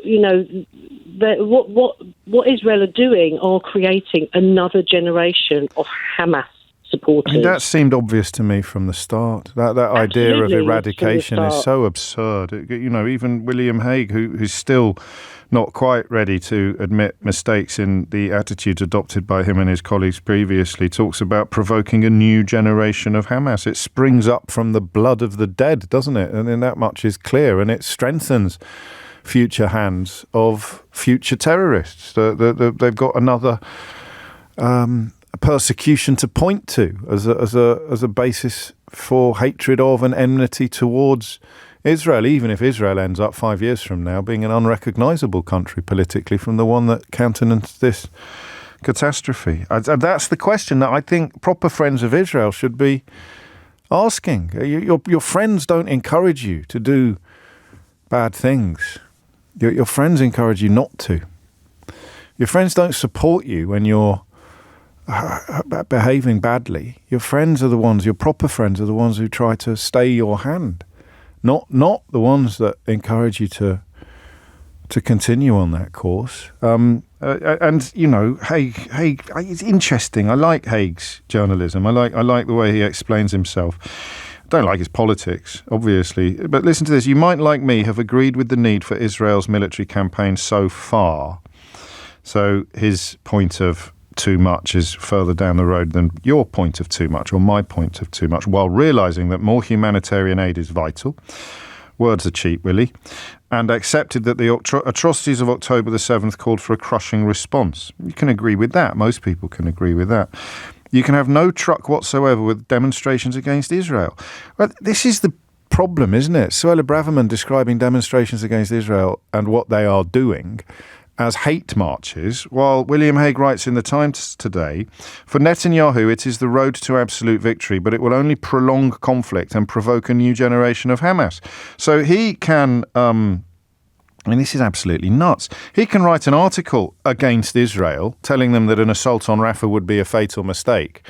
But ordinary people who don't have the privilege of seats in the House of Lords or newspaper columns, when they take to the streets to say this would be a fatal mistake, or to say don't do this, it will provoke a new generation of Hamas, or simply to say there has been too much death, they get called hate marchers by Suella Braverman, and still, as he attempts to have his cake and eat it, still get criticised by William Hague and his ilk. It's 11:33. Thomas Watts is here now with your headlines. James O'Brien on LBC. James O'Brien on LBC. It is 11:37. I'm reluctant because, of course, you've got that problem of people whose position was established before the October the 7th atrocity, whether or not Israel can do no wrong or whether or not Israel can do no right. And they are not people that I'm keen to talk to today. I'm keen to talk to people whose needles move, who as William Hague is doing in the pages of the Times, are reaching the point where they feel their support changing into opposition. I told you this was going to happen, by the way, and I don't say that with any flipping. I nearly swore then. I say that with no pleasure at all, but it kind of had to happen. It became clear, the more you read into it and him, that Netanyahu was on rails and unchangeable, unturnable. It became clear that there was no real end game here other than obliteration or destruction. Netanyahu's dedication to the destruction of Gaza being one of the few non-negotiables. The more you read into it, even as the Israeli government insisted that wasn't the case and used words like proportionate, the more you read into it, the more you believed we would end up where we are today. Which, and maybe it's wrong of me not to criticise people like William Hague and David Cameron a little later to the game, I suppose, for not realising that this was where it was going to lead. I'm not going to criticise them because we all hoped it would end before now.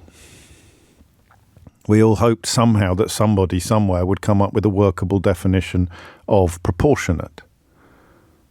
We all hoped that the killing of civilians would stop. I think one of my more naive contributions was the idea that the IDF could pursue Hamas terrorists in Gaza with the same concern for civilian life that they would pursue if Hamas terrorists were hiding in Israel.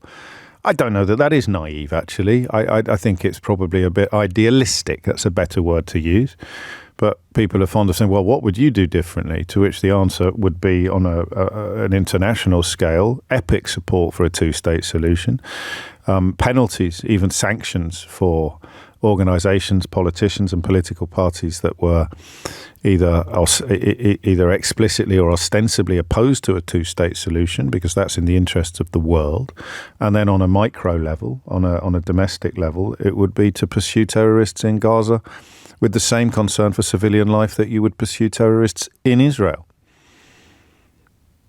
But I kind of knew it was going to come to this. And again, I hope I'm wrong, but I don't think Netanyahu will be dissuaded from his current course, even as foreign secretaries and foreign ministers from England and Australia and Germany and Josep Borrell at the European Union queue up. I haven't mentioned Holland yet. Do you know what's happened in Holland? Extraordinary story. The Dutch court, an appeals court in Holland, has ordered the Dutch government to block the delivery of parts for F-35 fighter aircraft to Israel over concerns that they are being used to violate international law. The case was brought by human rights groups who argued that the parts provided from a Dutch warehouse contributed to law violations by Israel in Gaza. Israel, of course, denies committing war crimes, but that court sits independently of spokespeople and propaganda from any corner, any side. So it's all there, isn't it? 41 minutes after 11 is the time. Just glancing at my inbox, if you're wondering what the balance looks like, it's people saying, well, no, Hamas must surrender. But that doesn't work anymore either, does it? Hamas must surrender or we'll carry on killing innocent children. And it's Hamas's fault that we are killing innocent children. At what point does moral responsibility kick in, let alone military responsibility? And all of these points, including the parroting of these talking points by people who clearly know better, all of these points lead to the question of what does Israel look like to the rest of the world if, when, Netanyahu ignores all allies and presses on regardless. Michael's in Chiswick. Michael, what would you like to say? Well, I can but agree with everything you just said, and indeed Sam, the previous speaker. I think the answer to the question is where will it leave Netanyahu and Israel is a supreme irony, which is I think that it will leave them in an even worse situation than they were before Hamas struck. There is an very understandable paranoia within Israel and within the many Jewish communities that the world is against them and that Israel is a pariah state. The world will see it as a far more dangerous and far more insidious pariah state after this war than it did before. I think Israel will be in 10 times worse position. And I speak as somebody who's married to a Jewish woman, that I'm deeply, deeply disappointed. You described the the needle wavering. My needle, obviously, shot in Israel's direction of empathy after the Hamas atrocity. But in my experience, if you just look at history, the fact of the matter is that revenge, which is essentially what they're embarking upon, never works. It just leads to a worse escalation of that which they're trying to obliterate. And the idea that you would destroy Hamas by what they're doing is fantasy. It's not even true. It's dishonest to say that. Hamas cannot possibly be destroyed by what they're doing in Gaza. Most of the leaders of Hamas aren't in Gaza anyway. And finally, Hamas is an idea. You don't destroy ideas with bombs. The idea won't go away. The ideology won't go away. And I fear the world will feel very, very wary of backing Israel, supporting Israel in the future, and they're going to be increasingly isolated and condemned. And I'm sad that foreign ministers around the world have been so slow in their condemnation. It's all very well now at this stage of ethnic cleansing, which is quite clearly what Israel has embarked upon, of so slow with their condemnation. The horrors that they have perpetrated on Gaza are unspeakable. And as I say, I think they'll be in a far worse position in the future. I think it might benefit us to remind ourselves why Rafah is so significant in the context of what you've just said about the slowness, the perceived slowness of foreign ministers to do what they are finally doing. I think there was a reluctance or an unwillingness to believe that Netanyahu would go that far. They move from the north to the south, and then they get evacuated from the areas that we're going into next. And people argue that this is, other invading forces don't do that. They don't tell people where the bombs are going to drop. So you have a fig leaf, if you like, of moral defence.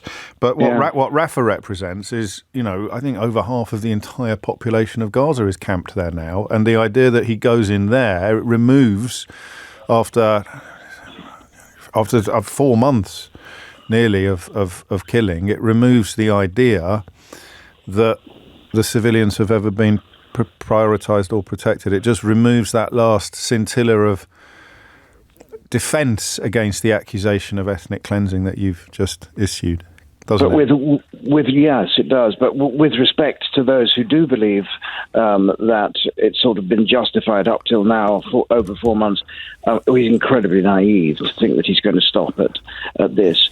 Yes. There is a wild, irrational, inhuman logic that is playing in his head and his cabinet's head that will stop at nothing.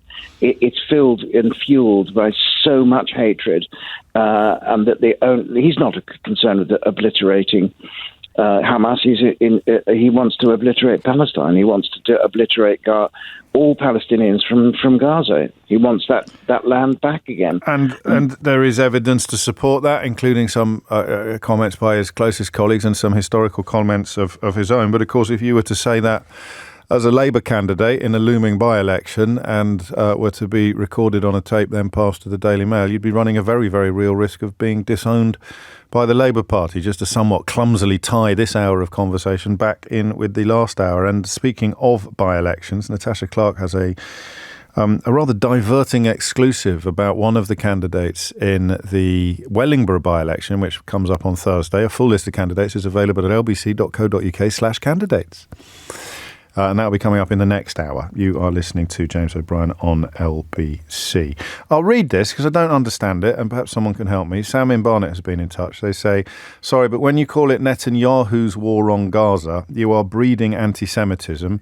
It is a blood libel, and to me as a Jew, it is horribly offensive. I don't understand that, actually. Sam, if you're still listening, what would you prefer me to say? Just genuinely, out of interest. I think it's really important to separate the political leadership from the people of Israel or from the Jewish people. If you say the Jews' war on Gaza or Israel's war on Gaza, you ignore the wishes of millions of people who are either Jews or Israeli or both, who don't support what Benjamin Netanyahu is doing. So I call it Netanyahu's war on Gaza because he's the one in charge, mate. But if there's a point I'm missing, I'm always open to education and elucidation. It's 11:48. James O'Brien on LBC. James O'Brien on LBC. 2 minutes after 11 is the time. Rishi Sunak, remember him, has accused Keir Starmer of not being very British when he attacks Rishi Sunak's education. I'm not that familiar with Keir Starmer having gone in that hard on the fact that Rishi Sunak went to a school that cost, I think, 50 grand a year at the moment to send a boy to. The average wage in this country at the moment, 35 grand a year before tax. You need 50 grand a year after tax to go to a school like mine, or indeed like Rishi Sunak's. I know they want to bring in VAT on private education, but I don't know. But as far as I'm aware, particularly if you went to public school, attacking the school that people went to is practically a British pastime. It's pretty much the definition of Britishness. Remember when Jacob Rees-Mogg attacked someone in the House of Commons from his own party for having gone to Winchester? So that's typical Wickhamist. That's the school that Rishi Sunak went to. But I just have a growing fear that the fact that so many people who work in the media either went to private school or send their children to private school or both means that we've got a completely skewed idea of what a big deal it is to other people. So we might have one of those weird phone-ins in the final hour of the programme today where we say, here's an issue. Is it as big an issue as all the people saying it's a big issue think it is? I mean, do people care? I don't know. It's either that or Taylor Swift in the final hour, who I'm told won the Super Bowl on Sunday night. So well done, Tay-Tay. That's a great result, isn't it? I didn't even know she was playing. But Taylor Swift, I'm told, won the Super Bowl, which is an extraordinary achievement for a 34-year-old pop star stroke legend. But I don't know what the topic is. There's a symposium on Taylor Swift. She's been treated as an area of proper academic interest. I bow to few people in my admiration for Taylor Swift, which may surprise you, but may not. But I don't know if there's a phone-in saying, what is it about her that is so special and so remarkable? So it's either private education or Tay-Tay. I'll let you can vote, 84850. I'll take votes on this. Private education or Tay-Tay. And Britishness. So private education and Britishness or Taylor Swift. 84850. Don't tweet me because I lose all my messages. Anyway, it's 11:54. Enough of that nonsense. Mark is in Grésignac in the southwest of France. Mark, what would you like to say? Well, thank you for taking the call, James. Very bit nervous, of course. It's only me. I know it's only you. Well, first off, I'm Jewish, yes. And I've always supported Israel up till now, but I'm just appalled by what's going on. I think Israel had the support of the world after these attacks, and now it's due to Netanyahu's actions, it's just going to make his life dangerous for Israelis anywhere in the world for a long time to come. I feel. I hope you're wrong, obviously, but you. I do, but I just feel they're going to end up like South Africa was. As a sort of international pariah. Well, really, I don't see. Yes. When did you shift? Because I do think that it's only fair to acknowledge that a lot of people were in the same boat as William Hague. And he writes about you accepted that the atrocities of October the 7th called for a crushing response. Most people would agree with that. And for him, I didn't expect the crushing response to involve slaughtering so many innocent people. You would have thought with the technology and alleged intelligence of the Israeli armed forces, they would have been able to go in a far different way. You know, as you've said so many times, they wouldn't go into Israel and blow up a block of flats if they were looking for one terrorist. No. You can't get past that, can you? I don't think. I know. No, I really can't. But it's yes, I've got relatives though who we've fallen out with because they're on the very pro Netanyahu, and yes. But there's nothing that could happen that would change their minds, perhaps, or is there? Do you think? Because you've changed yours. Well, this is what I'm wondering. I did quote your famous phrase, of course. When how many is too many? Yes.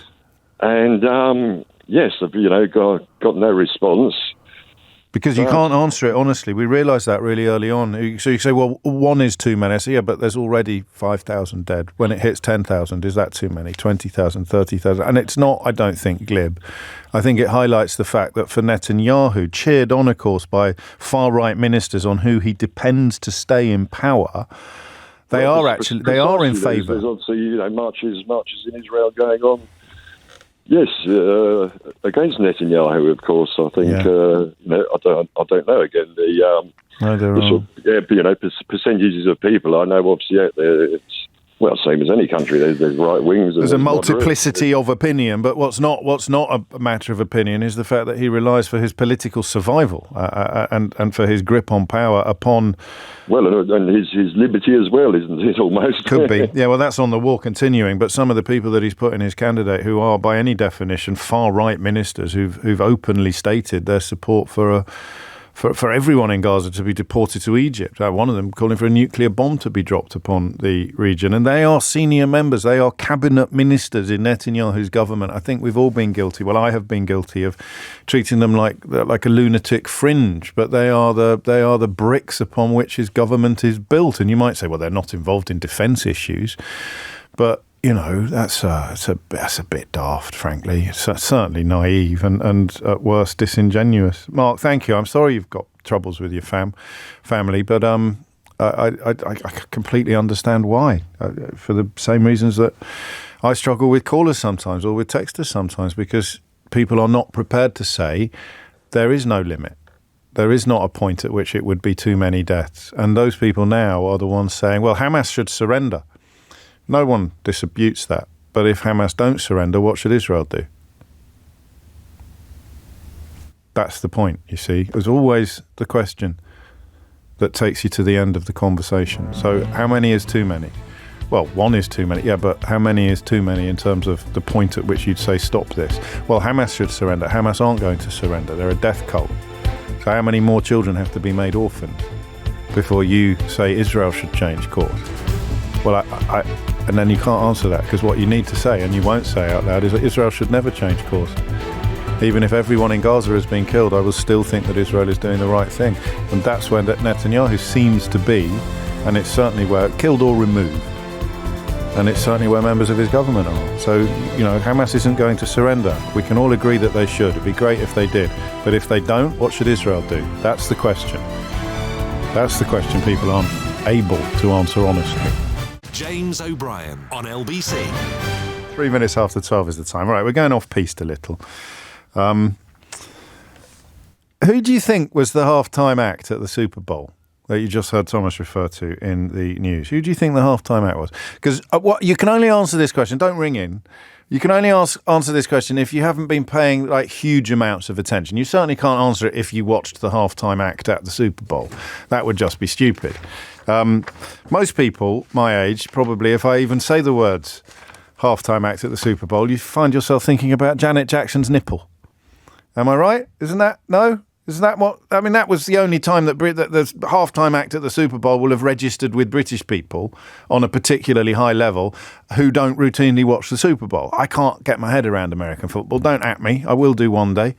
It used to be a bit like that with rugby league. I love rugby league now, but American football, I'll tell you what, as a rule, when I'm watching a sport, if I can't tell where the ball is, I'm not going to be very highly engaged with the action on the pitch. But I know that's a me problem, not a you problem. So who do you think performed during halftime at the Super Bowl this year? Was it A, Janet Jackson?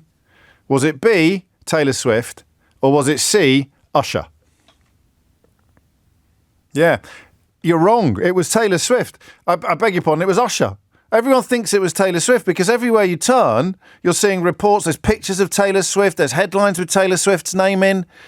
That poor old Usher has been sort of pushed into second place. The funniest things I read over the course of the weekend were congratulations to Taylor Swift for winning the Super Bowl. So what did Taylor Swift do at the Super Bowl to garner these extraordinary headlines, including one that says Taylor Swift's appearance at the Super Bowl helped it become the most watched broadcast in US television history since the 1969 moon landing?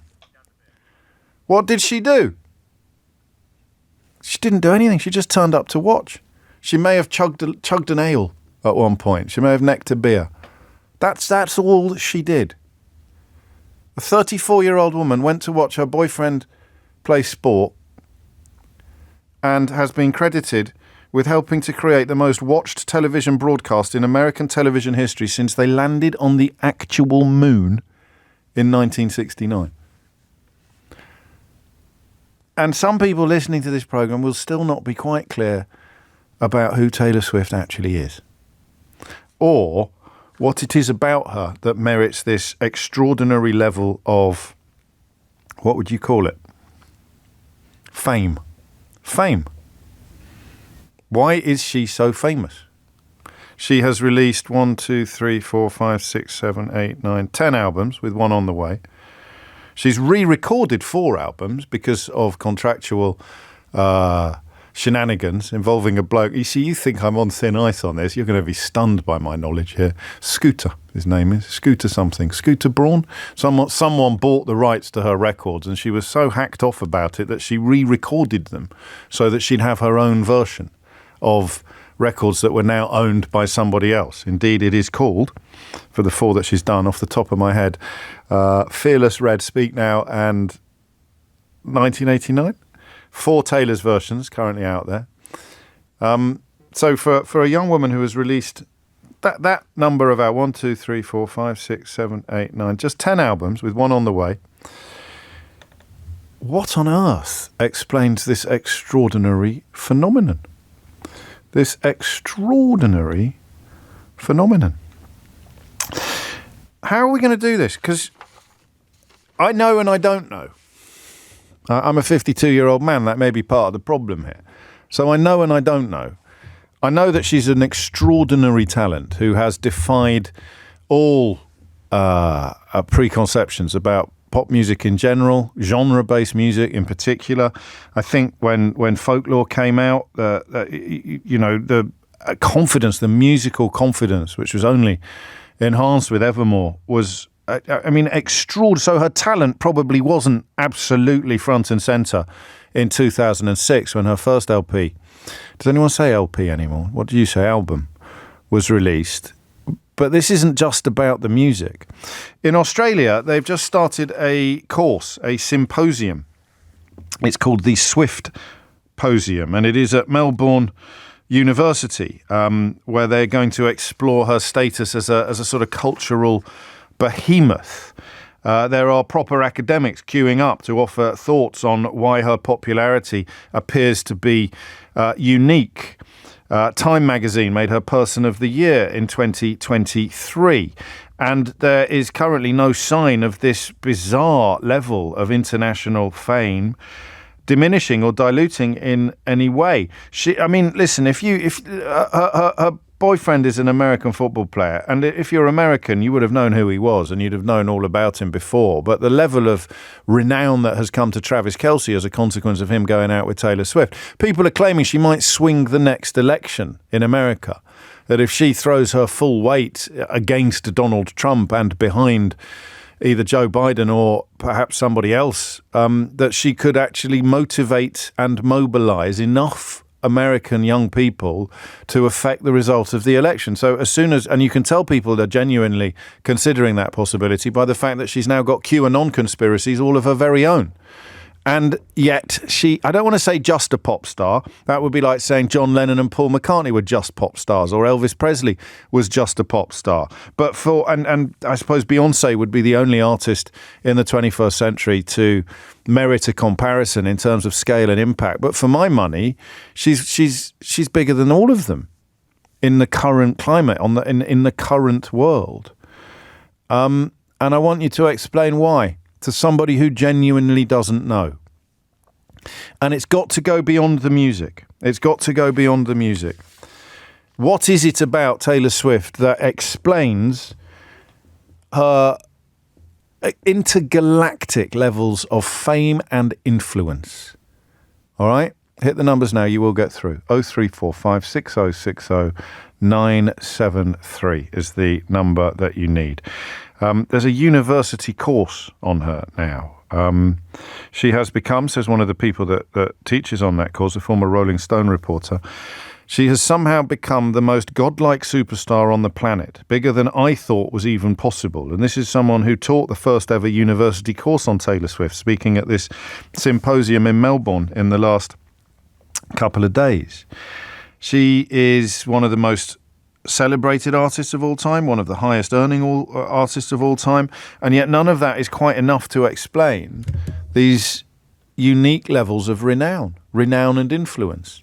So, for people who don't know, of whom there will be millions, and for people who know but don't know, of whom there will be millions more, myself included, why is Taylor Swift so extraordinarily famous, stroke influential, stroke important? Let's just go with important, actually. I love it when the programme edits itself live on air. Why is Taylor Swift so important? 0345 6060 973 is the number that you need. And I speak as someone who understands elements of it. So she has, I mean, for good or for ill, because I think latterly the amount of money she charges for merchandise and tickets doesn't speak of a particularly deep regard for her fans. And I will take that on the chin if you want to come for me. But she did create in the minds of her fans a unique connection, the likes of which, and I used to be a showbiz journalist, and I love pop music. And the way I feel, for example, about George Michael would be a typical teenager, even at my age now. I understand what adulation is or fanaticism is in the context of pop music. But Taylor Swift creates in the minds of her young fans, and they're not young anymore, creates in the minds of her fans a connection, a belief that she is their friend or that she understands them in a way that other people don't. And you can say that about lots of pop stars, but again, with her, not on the same scale. Not on the same scale. Why? So I get that. I've seen her twice live, and I should have seen her 3 times. But, all right, I'll tell you, I've become a bit of a snob. A ticket snob. So I'm very blessed in that I get invited to things, including the Six Nations rugby, despite what Pop Bitch wrote about me last week, claiming I was ringing around PR companies trying to get free tickets for the rugby. Number one, I couldn't go to the rugby this weekend. And number two, I get invited most years to the Ireland England, well, if it's at Twickenham, to the Ireland England game. But anyway, I'm a bit worried about that because all the stuff I've read in Pop Bitch over the years that I thought was wonderfully scurrilous, maybe as utterly baseless as the stuff they wrote about me last week. But I digress. I get invited to stuff and I get used to having really good seats. So we had tickets for the 1975 last year and I didn't go because they were normal tickets. They were right up in the gods at the O2. And the girls went with their mum and Taylor Swift was the surprise guest on stage. So the last time we went to the 1975, we went as guests of the band, right, which was fantastic. Matty Healy, the lead singer, had been on Full Disclosure. He's rung the show a couple of times. I think the man's an absolute god. But I didn't even know they'd bought tickets. I think it might have been a birthday present. One of the girls bought it for her sister. But we had 4 tickets, but they you've been to the O2, and you know the difference between being near the stage and being not near the stage. So I didn't go, and I missed it.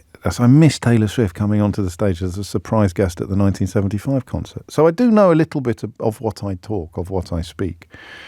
But the scale, it's got to be the scale of it. What is it about her that puts her on a different planet from every other pop star in the business and possibly in history?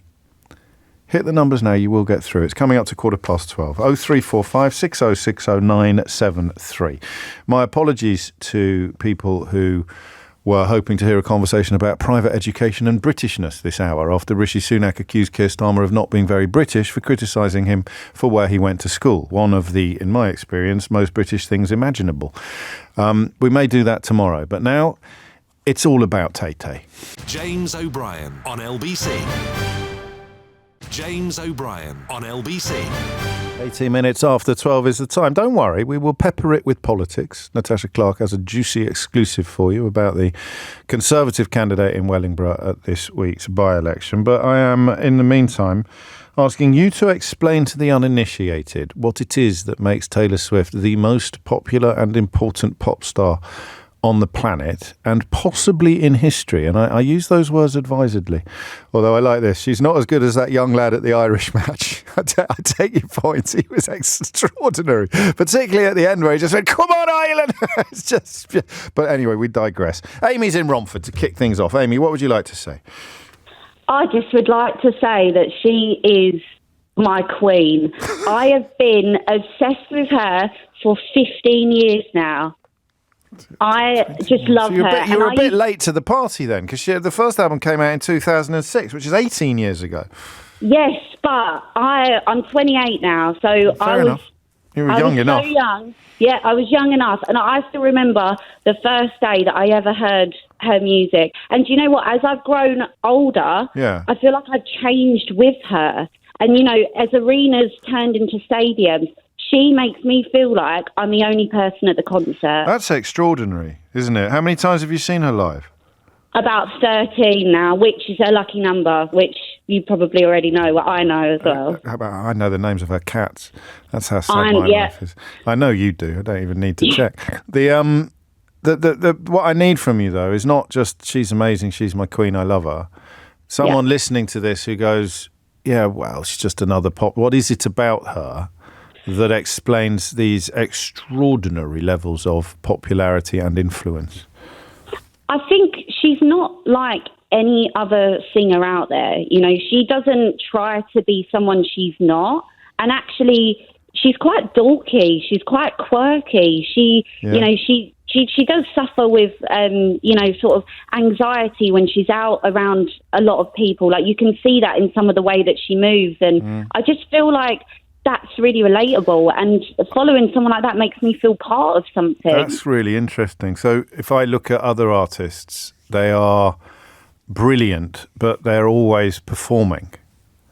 Yeah, and I feel like she's real. You think that when you watch her, although she is clearly performing, that it's not artifice. It's as if her authenticity is on stage, as opposed to her game face or her showbiz face. And that because what I'm interested in, particularly as a father of teenagers who think that she's the absolute bee's knees, is that connection. Can you have that connection with somebody who is almost like a showbiz creation, a wonderful showman or woman, but not so that, but which partly explains why the music changed latterly, didn't it? And it just went so much more mellow and contemplative and introspective. I'll read you something, Amy, and then tell me what you think about it. So this is from Carl, who's in Liverpool. It says, my daughter idolises her. You could pick a much worse example, but listen to his list. He's given it some thought. She has progressed beyond their expectations, meaning the music industry. She isn't overtly sexualized. She's not married at 35. She's the man in any relationship. She is accessible. She hasn't conformed to Boomer or Generation X expectations. She has encapsulated the millennial experience. She's the first millennial to grow up in the public eye, from a meek country singer to a political Goliath. She is this generation's version of the Beatles or Elvis. And Carl concludes by saying, my daughter idolises her. You could pick a much worse example. He's not wrong, is he? I couldn't have said that better myself. And do you know what? I've said the exact same thing. And I feel like growing up and having someone like Taylor Swift as a role model has really shaped me to be who I am today. And, you know, the Swiftie community, because, you know, we're growing and growing and growing. And it sounds silly to talk about it in such a serious way, but it is. You know, like, we all look out for each other. I've been to concerts on my own, you know, and I've left with lifelong friends. Like, I feel like we are all so connected by, you know, such an amazing force. And, you know, it's not to be reckoned with. Like, you know, we really feel something. And as she's got bigger and even as music's changed, I'm more obsessed now than ever. That is the mad bit about it. Or did you stay up for the Super Bowl though, Amy? Oh, well, luckily I was working, so I was on a night shift anyway. But yes, I was up. And is that the first time you've ever watched American football on the television? I have not. Do you know what? I feel like I won the Super Bowl. I feel like I won the Super Bowl. Like, yesterday felt like my birthday. Like, it was absolutely insane. Like, all of this, the content that we were getting out. Like, I have never watched American football in my entire life. I was so happy that the Chiefs won. It's a crazy business, and that is, for you at least, all down to her. 23 minutes after 12. I'm getting messages saying that she sang. She didn't. I promise you she didn't. I'll just check with Amy. She didn't perform, Amy, right? She didn't perform, but, she went to the after party. No, I know, but people genuinely... Because if you were following this story just from, 2 paces away, looking at headlines, looking at the news, watching things, everyone thinks she actually performed at half-time. Because how can Taylor Swift be the big story coming out of the Super Bowl by dint of having been in the audience? I mean, it is... We're not having a scrap today. So of course you can dispute the conclusion. There's absolutely no way Taylor is the most important pop star in history. I didn't say important, I don't think. Popular. Absolutely ludicrous. Even from a fame perspective, she's not as well known compared to the Beatles or Elvis, as there simply isn't the same cultural ubiquity as there used to be anymore. My grandma has no idea who she is. Everyone knew who the Beatles were and could sing their songs back to you. Well, that's not true. Wasn't there a High Court judge who famously said, "What is the Beatles?" I may have invented that. And equally, your grandma wasn't around. There was no social media when the Beatles and Elvis were around. You didn't have that connection in the way that you perhaps do with famous people today. Amy, thank you. It's a beautiful contribution. Oscar's in Godalming. Oscar, what do you think?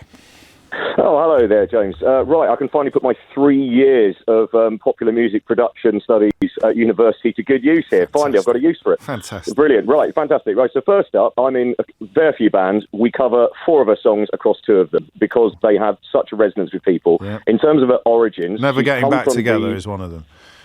Yeah, exactly, yeah. Well, okay. I'll tell you what it is. It's the medley she did at the Grammy Awards thing. It just worked perfectly. Yeah, solid 6 minutes. It was very solid 6 minutes. Love Story is a lot of people's first dances, especially with millennial weddings. I can tell you that now. Yeah, and also, she's come from the Americana country western thing. That often has an authenticity to it.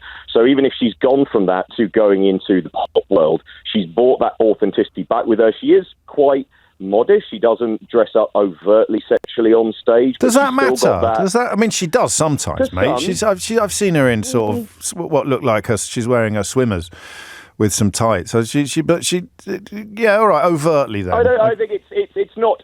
I would say that it's a dress, but it's not overt. It's not pushed in. She could be in the gym. She could be in the gym rather than a lap dancing club.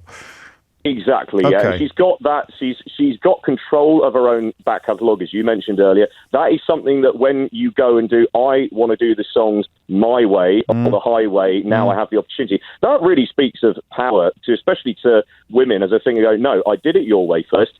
I'm now going to do it my way. I could be, turning into a bit of a Swiftie from the way I'm defending it. But no, it's good that you are, because again, you can read too much into this stuff, but I'm a great believer that you should treat popular culture with the same reverence that you treat culture from the past. And I think that's a form of postmodernism. But what you're describing is someone who has taken control of her own destiny, which in the music industry is close to unique. Even the biggest names that we can think of, Elvis and Colonel, what's his chops? I always want to say Colonel Sanders. Colonel Parker, Tom Parker, not Colonel Sanders. He's the chicken bloke.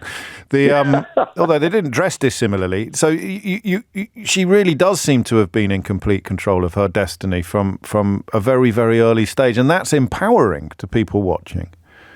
Exactly. And there is another element to this, which I've noticed recently. I do follow a lot of American politics because she is becoming this, what one might describe as all-powerful entity just in people's minds, in people's hearts. She's connected to somebody who is then connected to the Super Bowl, which is the American pastime. Now, you think of the influence that she's had. By the way, sub-note, it should be noted that very recently she actually went on a drive to get people registered to vote, and I think overnight, because of what she did on her Twitter or social media, 30,000 enrolments in, all under the age of 30 or 25 within, I think, the next day. They're frightened of her. They're frightened of her. They are frightened of her. The Trump side, the Republican side, is frightened of her because also I think they look at her, coming from the country western, she's a white girl. She's, somewhat, she's been sort of demure in the past. She's from that Americana countryside. She's got influence. Now, you imagine how scared if she suddenly went...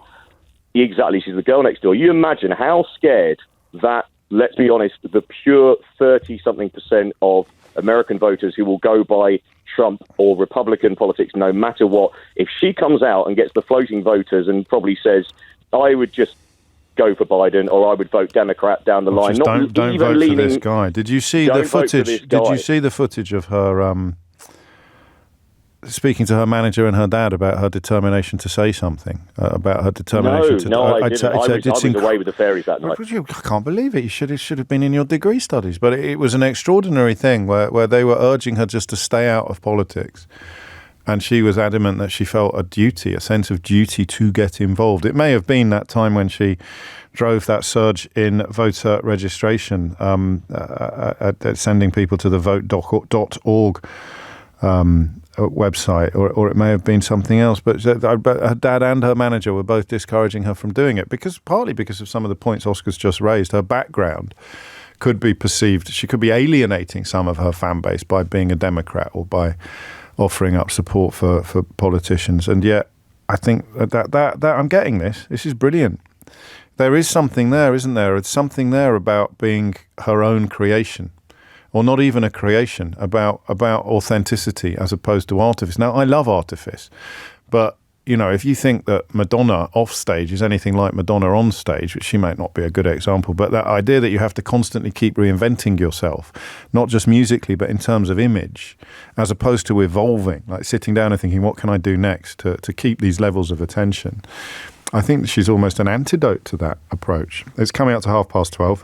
A little bit of politics for you next. A frankly staggering story about one of the candidates in the Wellingborough by-election, which is due on Thursday, that I think in a normal world would be attracting at least some of the heat away from Rochdale at the moment. But as I never tire of telling you, in fact, I've written a whole blooming book about it, we do not live in a normal world. Amelia Cox is here now with your headlines. James O'Brien on LBC. James O'Brien on LBC. It is 12:34. You are listening to James O'Brien on LBC. There is, of course, a by-election in Wellingborough on Thursday. The one in Rochdale is on February the 29th. Did you know that? Yeah, leap year. Tasha Clark is here, our political editor. How many by-elections have been fought historically on February the 29th? I don't know. That's one for the pub quizzes, isn't it? Is it the first ever by-election on February the 29th? I've got a man that might know that. When would it last have been on a Thursday? When would it last? When would February the 29th have fallen on a Thursday? So what we once every 4 years is a for a leap year, it is, but it's on a Thursday, then a 7 to 1 times a 4 to 1, so every 28 years, maybe. Could it have ever happened? Could you tell that I got an E in my AO level statistics, or have I? So let me remind people why Can I do this? Why Peter Bone is not running in Wellingborough on Thursday. Which we should actually start with talking about, because it is very linked to the story and it is relevant. So allegation 1, and these were all found to be proved by a Commons Committee report into Peter Bone. He verbally belittled, ridiculed, abused and humiliated the complainant, and this was bullying. He repeatedly physically struck and threw things at the complainant, and this was bullying. He imposed an unwanted and humiliating ritual on the complainant, namely instructing or physically forcing the complainant to put his hands in his lap when Mr. Bone was unhappy with him or his work, and this was bullying. He repeatedly pressurised the complainant to give him a massage in the office, and this was bullying but not sexual misconduct. And he indecently exposed himself to the complainant on an overseas trip, initially in the bathroom of the hotel room they were sharing, and then in the bedroom. The commissioner concluded that this was sexual misconduct, and finally, he ostracised the complainant following the events subject to allegation 4.3, which is the indecent exposure, and this too was bullying. So you would think that the Conservative constituency party in Wellingborough would be running away from Peter Bone at approximately 104 miles an hour. Is that what happened? It is not what happened, James. It's very sad to report that the local branch there decided then to select. Obviously, this was on a by-election sped-up timetable, which everything happens very quickly when there's a by-election, and some of the processes are skipped a little bit because they need their candidates in place. But those local candidates, I think it was around 70% of local Conservatives in Wellingborough, picked Helen Harrison to be their Conservative candidate. Who is? Helen Harrison is the partner of Mr. Peter Bone. But he used to stand up in the House of Commons all the time talking about Mrs. Bone. That was his previous partner. Right, so he's left Mrs. Peter Bone. He's no longer with Mrs. Bone. And he's moved on to Helen Harrison. Helen Harrison. Who has been appointed the Conservative candidate for the by-election caused by the suspension of Peter Bone. She is, that's right. OK, what have we found out about her? And today we've discovered that Helen Harrison claimed at least £1,000 of Brexit campaign funding to her own physiotherapy firm. That Tory candidate, which she was previously a director of Grassroots Out, this campaign group was funded by the former MP and prominent Brexit backer, Mr Peter Bone. In 2016, this was a campaign, obviously part of that campaign, to leave the EU. But according to two registrations, two invoices, which are still up, by the way, on the Electoral Commission website. You can find these two online if anybody is of course doubting us. Two invoices from Grassroots Out were paid to Helen Harrison's physiotherapy firm, Haringworth Physiotherapy, totalling £500 each. They claim in that the cash was used for overheads and general administration, and the other was for administrative services. Now, I'm not sure about you, James, and I don't know how often you use a physiotherapist, but I'm not sure that they usually do administrative services. I could be wrong. They could do. But yes, both the Conservative Party and Ms Harrison declined to comment on this story. So I think we are at a bit of a loss, a bit of an end, a bit of a mystery as to what that cash was for and how it ended up in the hands of the director for that campaign. And obviously she wants to be a Tory MP in Wellingborough. She's fighting for the Conservative Party to replace her partner, Mr Bone, after that damning report that we discussed last year found him guilty of bullying staff. Mr Bone, we should, important to stress, denies all of those allegations, but the Commons did find him guilty and he was suspended from the Commons for 6 weeks. His constituents then had a recall petition. They chose to boot him out of his seat. He currently has an £18,000 seat majority, however. I also just wanted to play you a quick clip because LBC, aka myself, quizzed Rishi Sunak on why Mr Bone's partner had been picked for this selection, and he pointedly declined when I asked him whether he was proud of this candidate. Candidate selection is done locally, so local members in a given area will choose their candidate. That's how it works in our party. It's right that when we say we believe in empowering people locally, I really believe in that. That's how we do it in our party. And same with all by-elections, right? Of course I want to win all by-elections, and the message I would say to all the people in Wellingborough is the same as the message that I said to all of you today. We had a difficult year last year, but we have made progress. The country's pointing in the right direction, and the choice now is to stick with the plan because it is starting to deliver the long-term change that our country needs. I just note, I think, because I should, that the story unfolding in Rochdale is evidence that the Labour Party is failing to shrug off the anti-Semitism that plagued it during Jeremy Corbyn's leadership. But the situation in Wellingborough is entirely down to the fact that local associations choose the candidates, which is also true in Rochdale. It's true of all of them. And yeah, we won't. It's quite a strange example of double standards once again. But tell me more about Grassroots Out. That was not a designated campaign. No, it wasn't. So essentially Grassroots Out, it was founded in 2015 by Mr Bone and by a fellow MP called Tom Pursglove, with backing from then UKIP leader Nigel Farage and also Kate Hoey. And it did take part in a bit of a battle to try and become that formal designated Leave campaign. But as a result, it did lose out to Leave.eu. Now, they got the designation, which meant they could spend a lot more money. And this group, which was also funded by Arron Banks as well, could only therefore spend around £700,000 over the course of this campaign. However, the group has never explained why it received around £2.6 million in donations during that campaign, but only registered around £200,000 of this that was actually spent. So is it that money never was actually spent on anything and therefore it was never reported at all? It's a bit of a mystery as what happened, and obviously this is a by-election. You can find all of the full list of candidates on lbc.co.uk. /candidates. Yeah, it's very important to say /candidates. So how much is unaccounted for then, roughly? Well, if you take off 200,000 from the 2.6 million, so it's around £2.4 million. Was it ever spent? What happened to it? Good Lord. If it was a Remain organisation, I suspect that these questions would be shouted from some even higher rooftops than this programme can provide, Natasha. But I speculate. Thank you for that. Very interesting. And again, as Natasha reminded you, the full list of candidates is about. You can't say this too often, by the way. You'd never get into trouble with Ofcom for saying it too often. But if you don't say it often enough, they could come down on you like a ton of bricks. Although it is unlikely in the current climate that they would do so. But anyway, the full list of candidates is available at lbc.co.uk/candidates. candidates. So how many are on Thursday? Just Wellingborough, and then Wellingborough is on Thursday, and Kingswood. Kingswood is on Thursday as well. Two Conservative by-elections. Why is Kingswood happening? That is Chris Skidmore's former seat. He resigned over the Conservatives continuing with oil and gas. Oh, licenses. that's right. So that looked like a principled resignation. It did, but also I think at the end of the day he was going to step down anyway. He was one of the authors of Britannia Unchained, wasn't he? So you know that weird pamphlet that remember the one, Kwarteng, Truss, Raab, all the greats, all the classics, all the hits. Was he really part of that? I didn't know that. Skidmore was the one on that list who didn't seem to have subsequently gone crazy. I think he was. I've probably got this wrong. Producers looking at me askance. I'm not sure. I'll double check that. Yeah, but in terms of these by-elections that are happening on Thursday, I've been told that CCHQ is not putting a lot of resource into fighting them. The expectation management compared with other by-elections is very low. They are saying that they don't think they're going to win. Privately, the Conservatives are saying we don't think we're going to win. So if Labour don't gain these, then they will be coming out saying, actually, this is a very poor result for Labour. But actually, there is an 18,000 majority in Wellingborough, and I think there's quite a high majority as well in Kingswood. So really, with the swings that we've seen in recent by-elections and Sir Keir Starmer's recent poll lead, they should be taking seats like these. While you're here, I've called it smear Keir on the programme, although the situation in Rochdale doesn't fit under smear Keir. There's a proper problem there that has been properly had attention drawn to it, although some of the ways in which it's happened have been a bit dodge.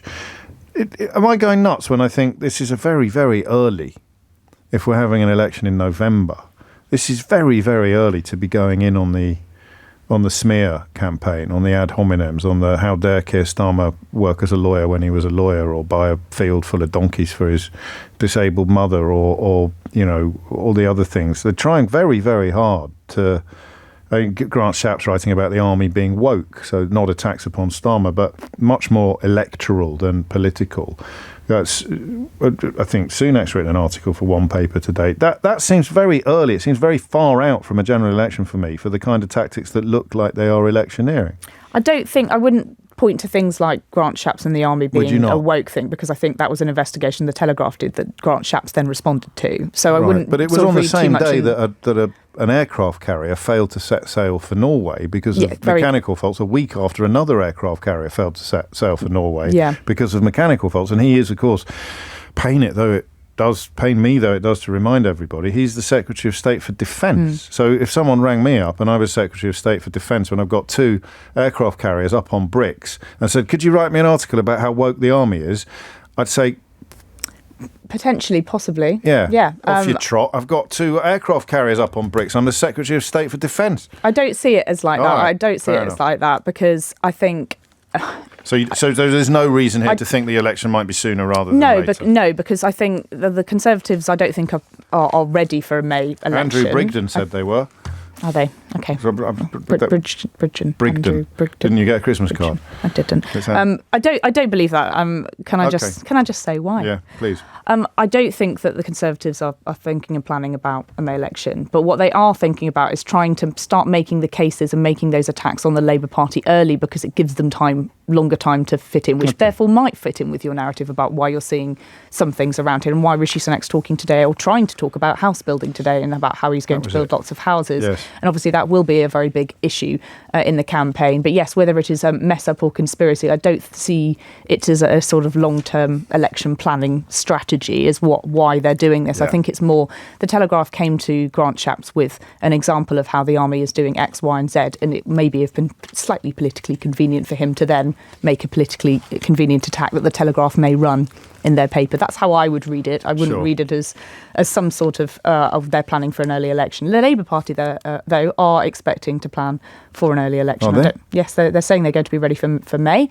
I don't quite believe that there is going to be one called, and obviously the Conservative Party is the one that's got to call it, and things aren't looking great for them right now, are they? No, not really. Thank you, Natasha. And you'll be in. Where are you going on? Are you going to Wellingborough on Thursday? I'll be here. Will you? Henry Riley will be in. Running it all from HQ. Thank you very much, political editor Natasha Clark. Back to Taylor Swift. Much more important matters after this. James O'Brien on LBC. James O'Brien on LBC.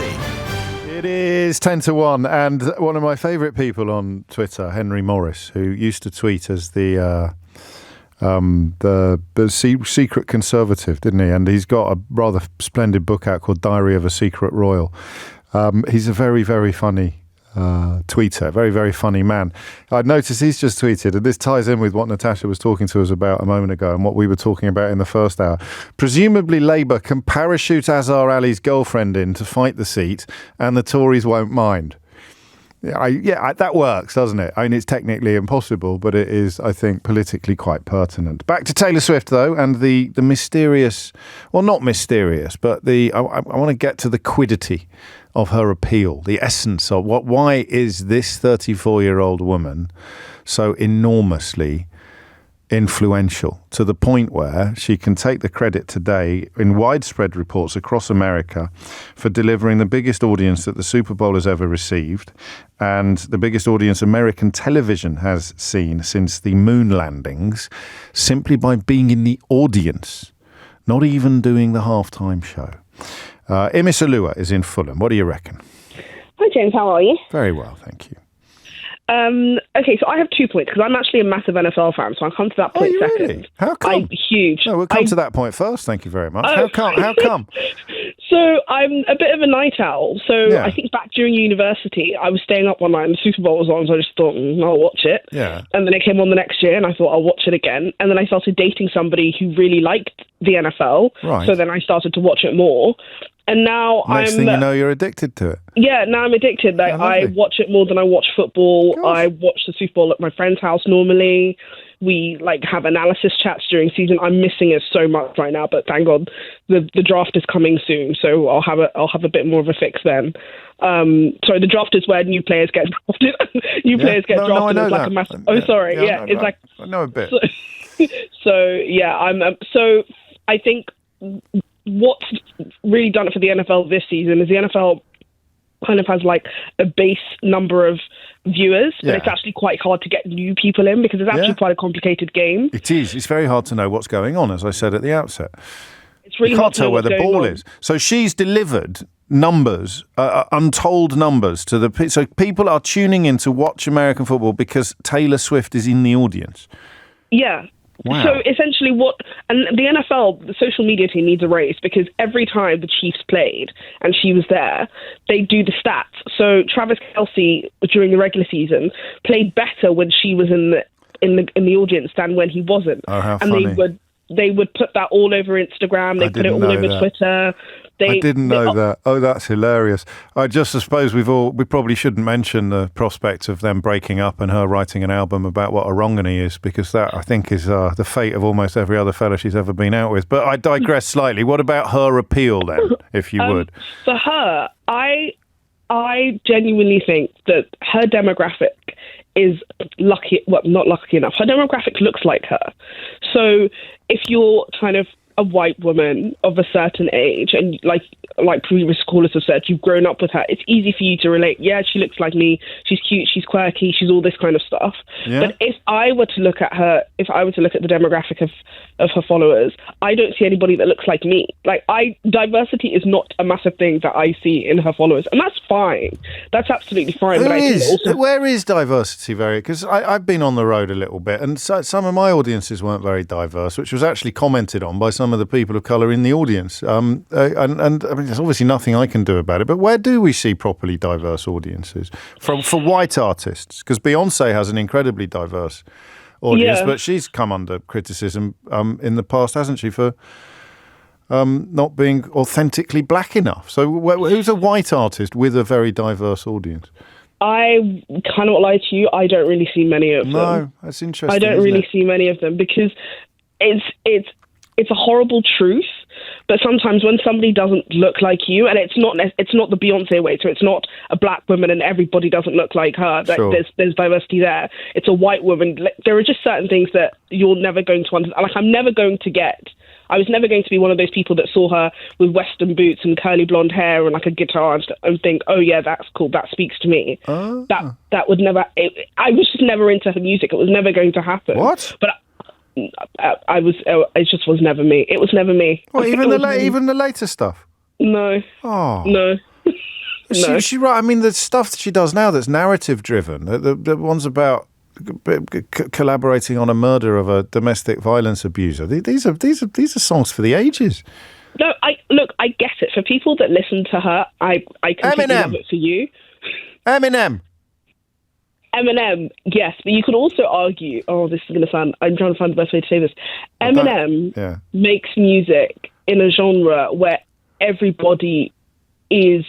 Well, the majority of people are black, and hip hop is one of the best-selling genres. Hip hop is a bit of an outlier, exactly. isn't it, in the great and also, he's from Detroit, so can you see that? Like, it's not.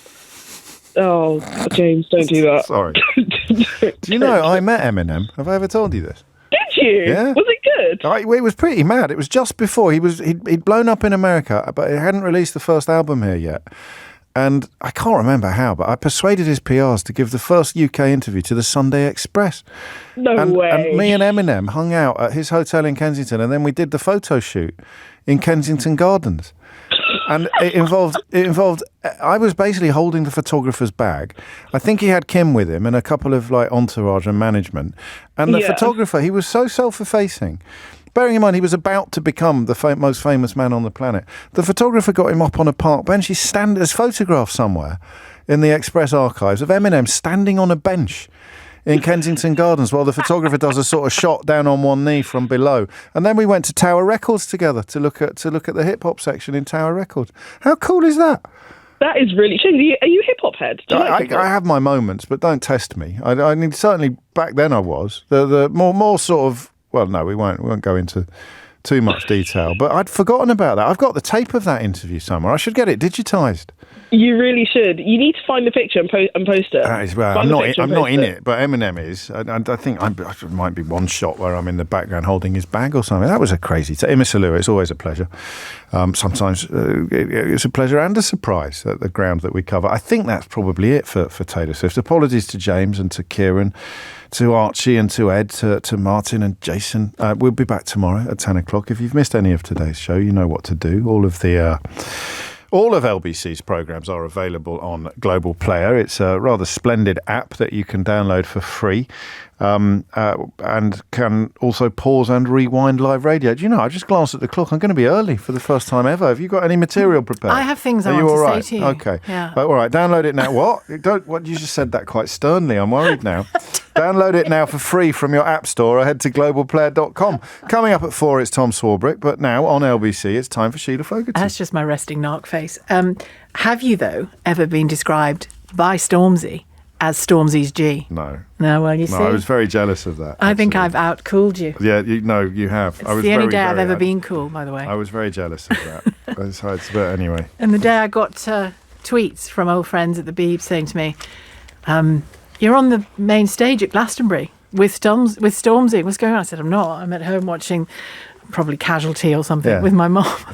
And he used footage of the interview at LBC in this studio that I did with him. He used the LBC footage just extraordinary in the background. So that's my claim to fame. Main stage, Glastonbury. I think when Stormzy was putting the boot into this radio station, I don't think he meant us.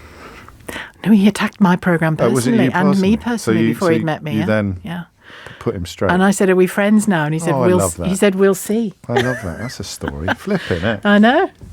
He mentions the programme in one of the songs. I heard that, but I didn't realise it was you. It was me. Good Lord. I presumed it was one of our colleagues. No. Well, you live and learn. But I'm his G now, so that's it's all okay. Then. It's all okay. Yeah, you win. I knew it. That wasn't stern at all. It was just me being deeply competitive. I'm amazed. I can't believe I wasn't paying more attention at the time. Deeply competitive. Thanks, James. James O'Brien on LBC.